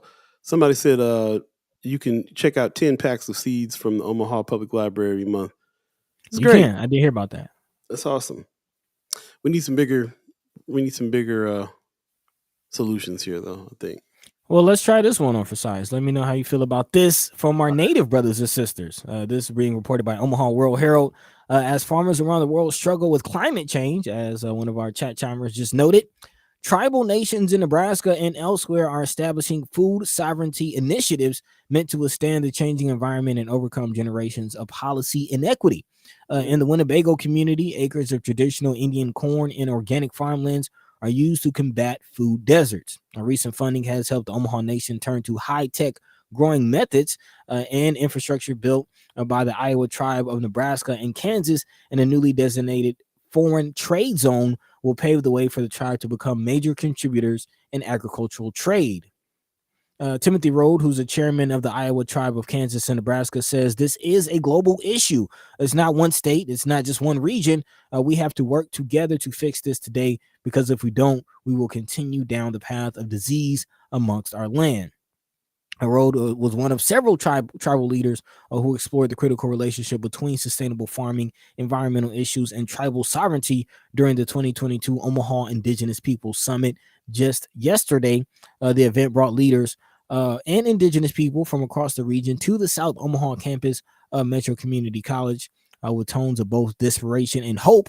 Some of the area's largest tribal nations shared the farming practices recently implemented by their communities. And around 2012, the Winnebago tribe developed a leasing policy that furthered opportunities for native farmers to lease tribal land. As a result, the tribe has earned an estimated $10 million, actually 10 to 12 million more in the past decade due to the shift in policy. So that might be that might be something worth exploring. We follow that model. Now we're talking. We cooking with grease. Now we're cooking because if you follow that model, and then you got a couple different industries that are now popping up in North Omaha. I mean, I can imagine us having some areas where we're we got some high tech manufacturing going on. Think about where ARPA funds can go. The business is doing some high tech manufacturing that can supply chains of grocery stores all around the areas. So you got a couple different industries that can happen here if you follow that model. Conteri Himipeto, what's going on? This good morning to you. Says they are offering agribusiness classes at our tribal community colleges, and both communities, Omaha and Winnebago, have their own community gardens and distribution of foods. It's amazing.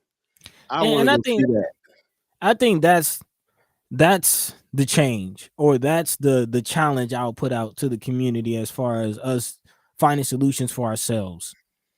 A lot of times we think of businesses and we have business ideas, and it's almost on the small business side, level. Like, you think of gardening, having our own garden in our backyard, like it's fine.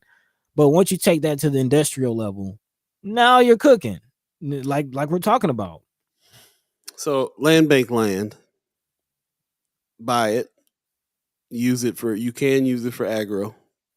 Buy up a bunch of it, lease those lots to people who have companies growing, that are putting companies together growing food. And and then ARPA funds go to grocery stores, or somebody is opening a chain of grocery stores, and somebody's expanding the grocery store they have already. I've been promoting or I've been talking about the idea of employee-owned grocery store for some time, and I would like to see that. I would like to see that, an employee-owned grocery store, which is kind of along the lines of what Breonna Full was talking about with the real estate investment trust. I looked into it, and apparently what a real estate investment trust is community members have the opportunity to buy shares of a development project, and then they reap the benefits financially from those shares as the project gains money and makes money. Man, it feels like Omaha is so far away from that kind of organization. But are we? And if we are far, what do we need to do to get closer? Yeah. Pop says, my maternal grandparents, the Womacs, who lived on Seward and in a bit off of 24th Avenue, where there were no markets close by, used to have a small plot of land away from the city and grew most of their own fruits and vegetables. One solution may be to have several families commit to purchase a small plot together and do some farming. Like what Paul was saying. Some of this land bank land. There it is. Terry Him and Peto says it's cool because as a people, we depend on government commodities to feed our families. These foods were not healthy. Literally, common cheese never goes bad. Then we're left wondering why our health average life expectancy is much lower than national average. Healthy food is oftentimes just as, if not more effective than medicine for chronic disease state management. This is why I've been so adamant about not letting Douglas County off the hook and holding them to this plan and this designation of health as a racial disparity, or I forget the actual terminology, but they recognize that there is a connection between race, health, and the state of the people. And they have a plan to address that and do something about it. And we need not let them off the hook. But also to furthermore, to Sister Kateri Hinman Peto's point, Malcolm told us, watch who you let feed you. Brother Malcolm told us. I saw a documentary one time on it. I know that I know that like Miss Peto probably is knows all this stuff firsthand, but I saw the food that they were sending over to the reservation, and it was something else. We know about government cheese and stuff like that too, but not like the Native brothers and sisters know. They got the stuff that they got sent over there is even worse. Bon Chapman says, where's the community going to get money to invest in anything? They purposely keep you poor and wanting. I think we can pull some collective dollars together on something if we can get organized enough to do that. Yeah. Again, the African American community alone, quote unquote African American community, by itself is enough to be like a top 10 country. We're talking about trillions and trillions of dollars spent just by our community alone. So if we did redirect some of those dollars to our Native brothers and sisters and did commerce with them, or did commerce with some of our African brothers and sisters, some of our South American brothers and sisters. Right. Rome's Review says there's so many neglected vacant lots in North Omaha. Just start gardening. I will say that there's a lot of them. Land Bank owns a lot of them. I will say there's a lot of empty lots that people are gardening on too. There's a bunch of little neighborhood gardens and stuff everywhere. But at the same time, I think that we're hitting on something that's more than just start gardening. We're hitting on how we can tie this into business, how we can tie this into group investing, how we can tie this into building industries, how we can tie this into using ARPA funds, so on and so forth. Beth Davis Wilson in the house. Good morning. She says you can lease plots from the city. There's a lot of cleared land available. Haven't been through that process, but know others that have. There are raised gardens at Conestoga School, which are unused. Okay, so here's some more information. I appreciate that information. More information on there's already plots that you can lease from the city. Matter of fact, that just reminded me. I went over to see the Honey Man a couple months back, and he was over there at the what's the name of that big garden over there? I forget the name of it. I forget the name of it. We were sitting in meetings with them at the Malcolm X Memorial Foundation all the time. You know who I'm talking about? Yeah. It's not the Big Muddy Farm. No, it's over there off of like, I want to say south of Lake. It's like 36th and Pratt, kind of somewhere around there. Yeah. He just took me to one portion of it where they had the honeybees and stuff at, but it was a huge plot that other people were leasing spaces from to grow some things, and I can't remember. Man, I wish I could remember the name of it. But I mean, there's that kind of thing. It was huge too. So it was several blocks of farming that was going on there. It happens all over the place, but it's just not happening in this organized way that I'm trying to think of it now. Yeah. I mean, what is the Malcolm X Memorial Foundation doing with their garden? 17 acres of land over there, and they have 1 acre that they were growing stuff on. What's going on with their garden exactly? Wanda Lewis says you also need a water source. This is true too, and that's something to really consider during as we're getting closer to water shortage.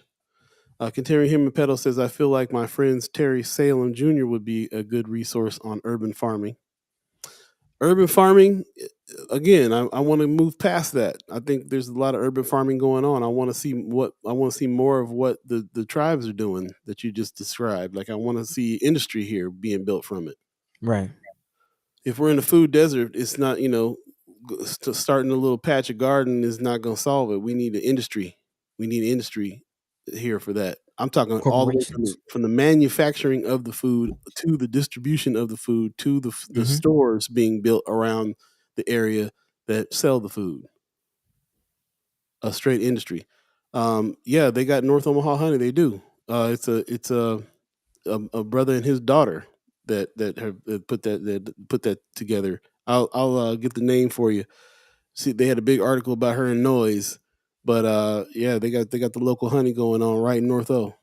Rome's review says keep community dollars in the community, stop spending money outside the community. Definitely will help, but there's also got to be places to spend it for the things that you need to spend it on. Beth Davis Wilson says need gray water supply, recycle water for the gardens. Good ideas, man. We got a whole bunch of green thumbs in the chat. That's what's up. I like this idea. Let's take a quick break. 8:46 right now. Yeah, we are right in the middle of having some Jurassic Clark. We're right in the middle of having some discussion about what can happen here, and I feel encouraged about just thinking about it past beyond just having a little neighborhood garden or a little garden in your yard, but actually trying to build some kind of industry. If somebody was putting something together, that'd be something to invest in for real. Let's take a quick break. Stay tuned. Pop's theme is going down. First Sky Omaha Radio. First Sky Omaha in the morning. In the morning. Paul Beee, Buddi3 Da Gawd, all of you. Stay tuned. We'll be right back.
Welcome back. First Sky Omaha Radio, First Sky Omaha in the morning.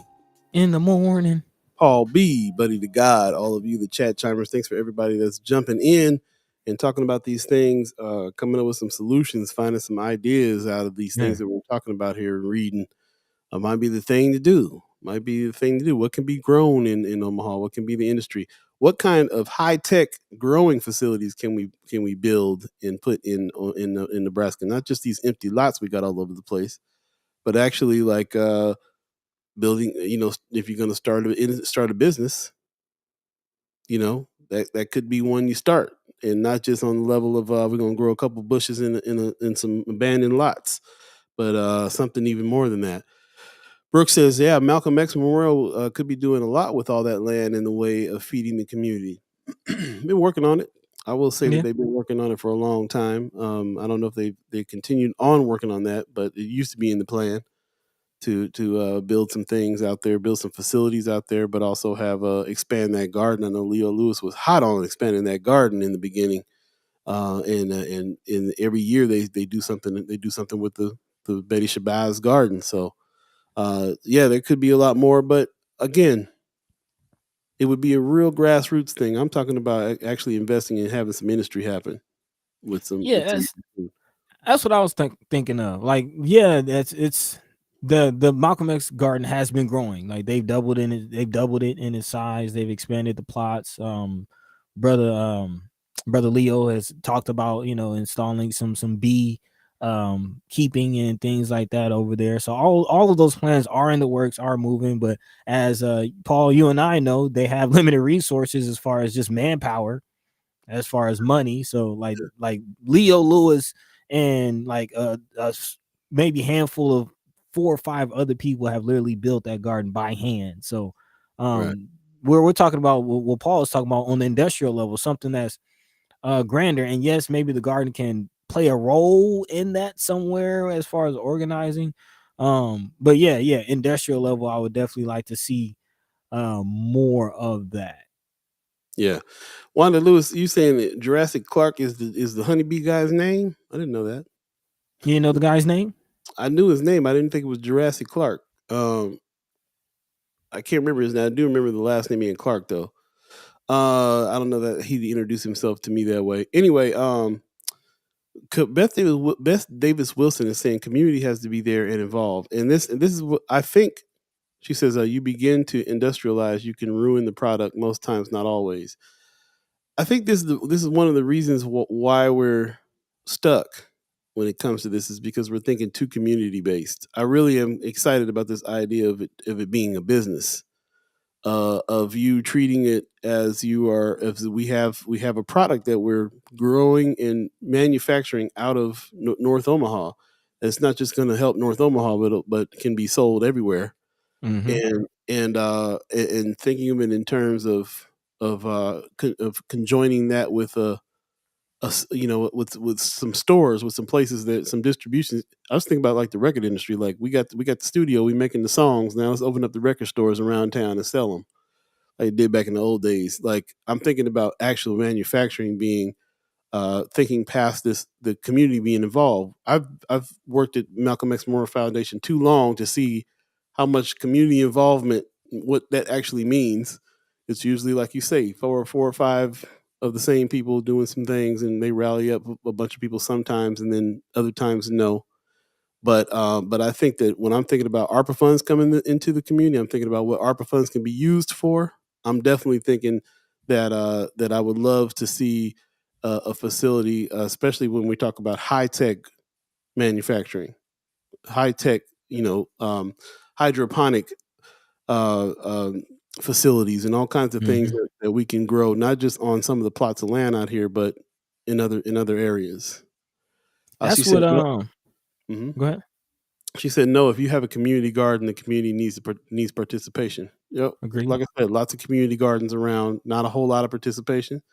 In theory, I do think that yes, this is what they need, but I think if we're talking about building wealth and coming out and using some ARPA funds to make it so that we're not living in a state of poverty, then we need to be thinking bigger, more industrial. I mean, because if you're talking about community garden, then we're talking about volunteerism, people coming together to do something for the greater community just for the need of it, which is cool. But once you get to the industrial conversation, now you're talking about jobs. Now you're talking about careers. Now you're talking about something. Exactly. And what I was going to say is one thing that has always stood out to me that I found interesting about Black Wall Street, in the Greenwood Archer Park area. A lot of those businesses weren't only just, first of all, they were necessity. So it wasn't like clothing stores, like no shots to the clothing stores and restaurants and things like that. But we're talking about dentist office, you know what I mean? Grocery stores, things that people need, like literally cannot live without. And then beyond that, there were businesses that had, if I'm not mistaken, they were actually engaging in international trade. There were iron, like people dealing in the shipping of iron, the shipping of precious metals, actual industry that they were partaking in, not just having businesses. There's a big trend right now going on. We went through a period of Black owned this and that, and then we were coming up with a whole lot of soaps and a whole lot of self-care items and so on and so forth. And now there's this move to necessary products, products that you need to live, that you depend on, because you can spend a lot of money in the Black community on clothes and soaps and stuff like that, but you still got to get your computers and your toilet paper and your cars from outside the Black community. Is a big trend on having those kinds of industries. We're getting close to the end of the show here, so I want to jump in the chat real quick. Pop says, friends like family, and they do start this all on their own. They are now being recognized nationally. He dropped in young female farmers. So check that link out. Kateri Jimenez says, I agree. That's why Ho Chunk Inc. has been so successful. They think on a global level and run their business accordingly. They make sure the community is taken care of with the revenue earned. Yep. Big shout out to Ho Chunk Farms. Big shout out to Ho Chunk. Wanda Lewis says his Facebook page is Jurassic Clark. His real name is Clark Williamson. Got it. All right, cool. Josh Tate says this food manufacturing and distribution idea is a great one. The ARPA funds will be needed to get it going. We got them. It's going to take tens of millions to get up and running. Most def. Beth David Wilson says the manufacturing is a whole different subject. It is usually starts with someone with money, with experience, etc. I agree. Good morning from Zane. How you doing, buddy? Good to see you. The dude. And also he's in partnership with Gus Von Rowan. Oh, okay. Interesting. Okay. Mr. Clark Williamson, the honey guy, Jurassic Clark. Also, your views of community gardens are near. Lots of folks have no clue how to garden. If they participate, they learn. I was truly disappointed when the school dropped what they were doing with the garden. The kids could learn. Community members that know how to could do classes. Very true. So if we're still talking about community gardens, and I want to, like I said, I'm excited about this idea to go beyond that, to do a few things. Anyway, another conversation that we will continue on later, of course, and we might hopefully might need to bring somebody from Ho Chunk Farms. I would love to go tour a lot of what they're doing over there and learn a lot of what they got going on there. They do have the advantage of having some land there, but at the same time, we got some places here to build some industry too. If we really are going to put some money behind that and do that, it very well can be done. I'm also thinking workforce, like sending some workforce or some other, not necessarily, the farming aspect, but like you're saying, the other auxiliary aspects of the industry. Can we build a grocery store in North and South Omaha that sources food from these farms and have, some drivers that will drive up to the farms, get the food, come back down, have a warehouse to house it, That's what I'm talking about, the whole industry. That's what I'm saying. Like, you have stores that are popping up all over the place that we can fill. Let's continue this another time. We got about 3 minutes left. Time for the haps. What's the haps? What's happening? Time for us to talk a little bit about some things that's going on that you might need to be checking out, and definitely some things that I want to hear from you about, some things that you think we ought to be checking out and getting down with as well. So thank you very much for that. And Terry Jimenez will definitely get back with you. She says you should reach out to Lance Morgan, CEO of Ho Chunk. I think he grew up on the north side. I'm sure he would be down to talk. That's what's up. It's all about that. Love that idea very, very much. Let's jump into a few haps before we get out of here. I might as well go ahead and get started. Yeah. Wait, my theme music going on back here. Today, there's things going on today that we definitely need to talk about because they're happening today. Number one is at the Holland Performing Arts, a conversation with Tarana Burke. That's tonight at 6:30 at the Holland Performing Arts.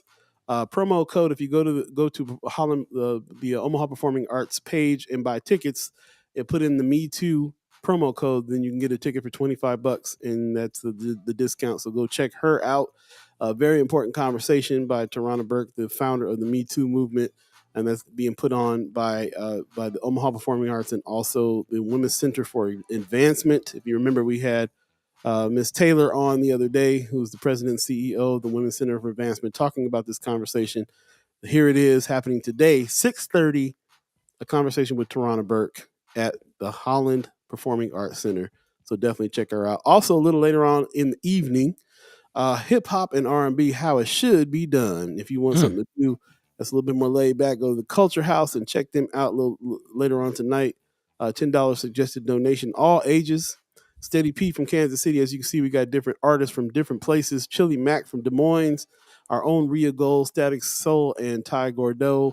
I have a feeling that our own Augie Kid is behind some of this too. Black Excellence is getting down with this show. I've been seeing him promoted all over the place. So check out the Culture House later on tonight, and check out some hip hop and R&B as it should be done. Yeah, shout out to the homies with Third Eye Water. That's a part of that as well. There you go. That's what's up. Definitely want to talk about American Son that's happening, directed by the infamous Kathy Tyree. We love us some Kathy Tyree. She's directing this play, American Son by Christopher Demos Brown. It's happening at the Benson Theater It's going down on August the 18th. So get your tickets now. Go to bensontheater.org. Get your tickets because it's really really going to be a awesome show. It's a whole play run, so you got several days to choose from, but definitely check it out. Get your tickets there. Also happening at the Benson Theater, the Wiz Costume Jam. As soon as we put this out, everybody was hitting me up like, "That's what's up. What costume are you going?" Everybody's talking about costumes right now because we're going to dress up, sing the songs, dance the dances. It's going down, the Wiz Costume Jam, brought to you by House of Afro Capes and Curls and us, First Sky Omaha. So save the date on that, Sunday, August the 28th, 6 o'clock. It's going down. We're going to watch the movie and act like it's a Rocky Horror Picture Show. We're just going to jump up and sing the songs and act a fool in the aisles and ease on down the road. So it's going down, the Wiz Costume Jam. Check it out on August 28th. That's a Sunday. That is this month. You got about 3 weeks to get your costume together. And we'll talk more about that as it comes up. So that's about it right now. We did not get to Precious McKesson. I do believe she's out in DC still. So, putting in the work. I like that picture. Yeah, man. So so shout out to her, and we'll have her back next week. We always miss when Precious is in town and she can talk to us. We always love it. So send her some vibes as well. Before we get out of here, I do have one haps that we gotta let the people know about because this is huge. Big shout out to Black Men United. They are hosting a Do Space Tech Pack giveaway program. 30 free laptop computers and hotspots will be given away. Whoa! 30 free laptops and hotspots will be given away. Okay. So there is a application that you have to fill out by today. So you can RSVP and reserve your spot, but you must fill out the application no later than August 10th, which again is today. No walk-ins are allowed, and you also must be 18 years or older. You must have a Gmail account. So there are a few stipulations, but again, this is 30 free laptops that will come with free internet access between June 30th and June 29th of next year. So you have free internet. There will also be technology tutoring and computer basic classes. So this is definitely something that you might want to take advantage of, especially if you do not have access to internet or do not have access to a laptop. This can change someone's life, man. So again, check it out. We'll go ahead and post this link in the chat if you're interested. Yep. That's what's up. We're gonna go ahead and get out of here. Wanda Lewis is reminding me Omaha permaculture. That's those farms areas that we were talking about. Yes. Permaculture. That's Gus Van Roen that runs that. So contact him as well. Thank you very much for joining us. We will definitely get with you on Friday and talk some more about that kind of stuff. And we will jump into some more chats on these subjects. I'm gonna go ahead and put this in the chat since Buddy got it for us here. If you want to apply for free laptops and hotspots, the hotspot myself. That's what's up. Man. Yep. So thank you very much. Pop says, awesome show. Thanks, guys. Love you. And the First Sky fam, see you Friday. Great show, says Brooke. Appreciate you very much. Appreciate everybody that jumped into the chat as well. Buddy, you got some words for the people before we get out of here? Man, as always, we love and appreciate everyone listening, everyone chiming in, all the chat chimers, all the ghost listeners, all the first and last time listeners. We appreciate everyone for being a part of this experience and sharing it with us, especially those of you who gave great input, great ideas, and great feedback. Until next time, man, we love and appreciate y'all. Paul B, take it away. Just want to remind everybody, tell a friend. We definitely want to have more conversations with more people, bring some more ideas to the table as well, and have some great discussions, and we'll continue to do so as long as we do this. So we'll see you Friday. I want to give a shout out to the Omaha Tribe elders for allowing us to be on this land and speak while we're here. I want to give a shout out to our elders for allowing us to speak before them. Thanks to you, all the chat chimers that come in with such great ideas today. It's always a pleasure to talk to you guys about things and work things out.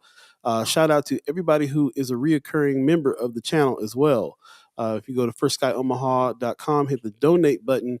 You can also become a reoccurring member as well. We have $10 people, $25, $50 people. So thank you very much for everybody who is a reoccurring member that helps us keep this going. And if you're not one yet, please consider being one so we can continue this conversation. Again, we got a whole lot of things coming up, and we'll see you Friday. We do have a special guest coming on Friday. I not have it confirmed yet, so I don't want to name them, but stay tuned for that. And we will continue to do what we do here. And you guys take care of yourselves and look out for each other and all that good stuff. Oh yeah, Wanda Lewis, you reminded me about this Cash App. I'm sorry. Keep forgetting to put our Cash App up, but we will do that very, very soon, very shortly here. As a matter of fact, I'll try to get that done today. Drop mine right now. You just go ahead and drop mine in the chat right now. See, I gotta go find mine. Buddy got his already ready. Let me go ahead and drop that in the chat. And yes, anything that you definitely donate will go to our efforts here at First Sky Omaha. So thank you very much for that. We're going to get out of here since we're so late. We apologize for that, but we will see you Friday. Take care of yourselves. Peace. By the way, Vanguard. This is protected by the red, the black, and the green.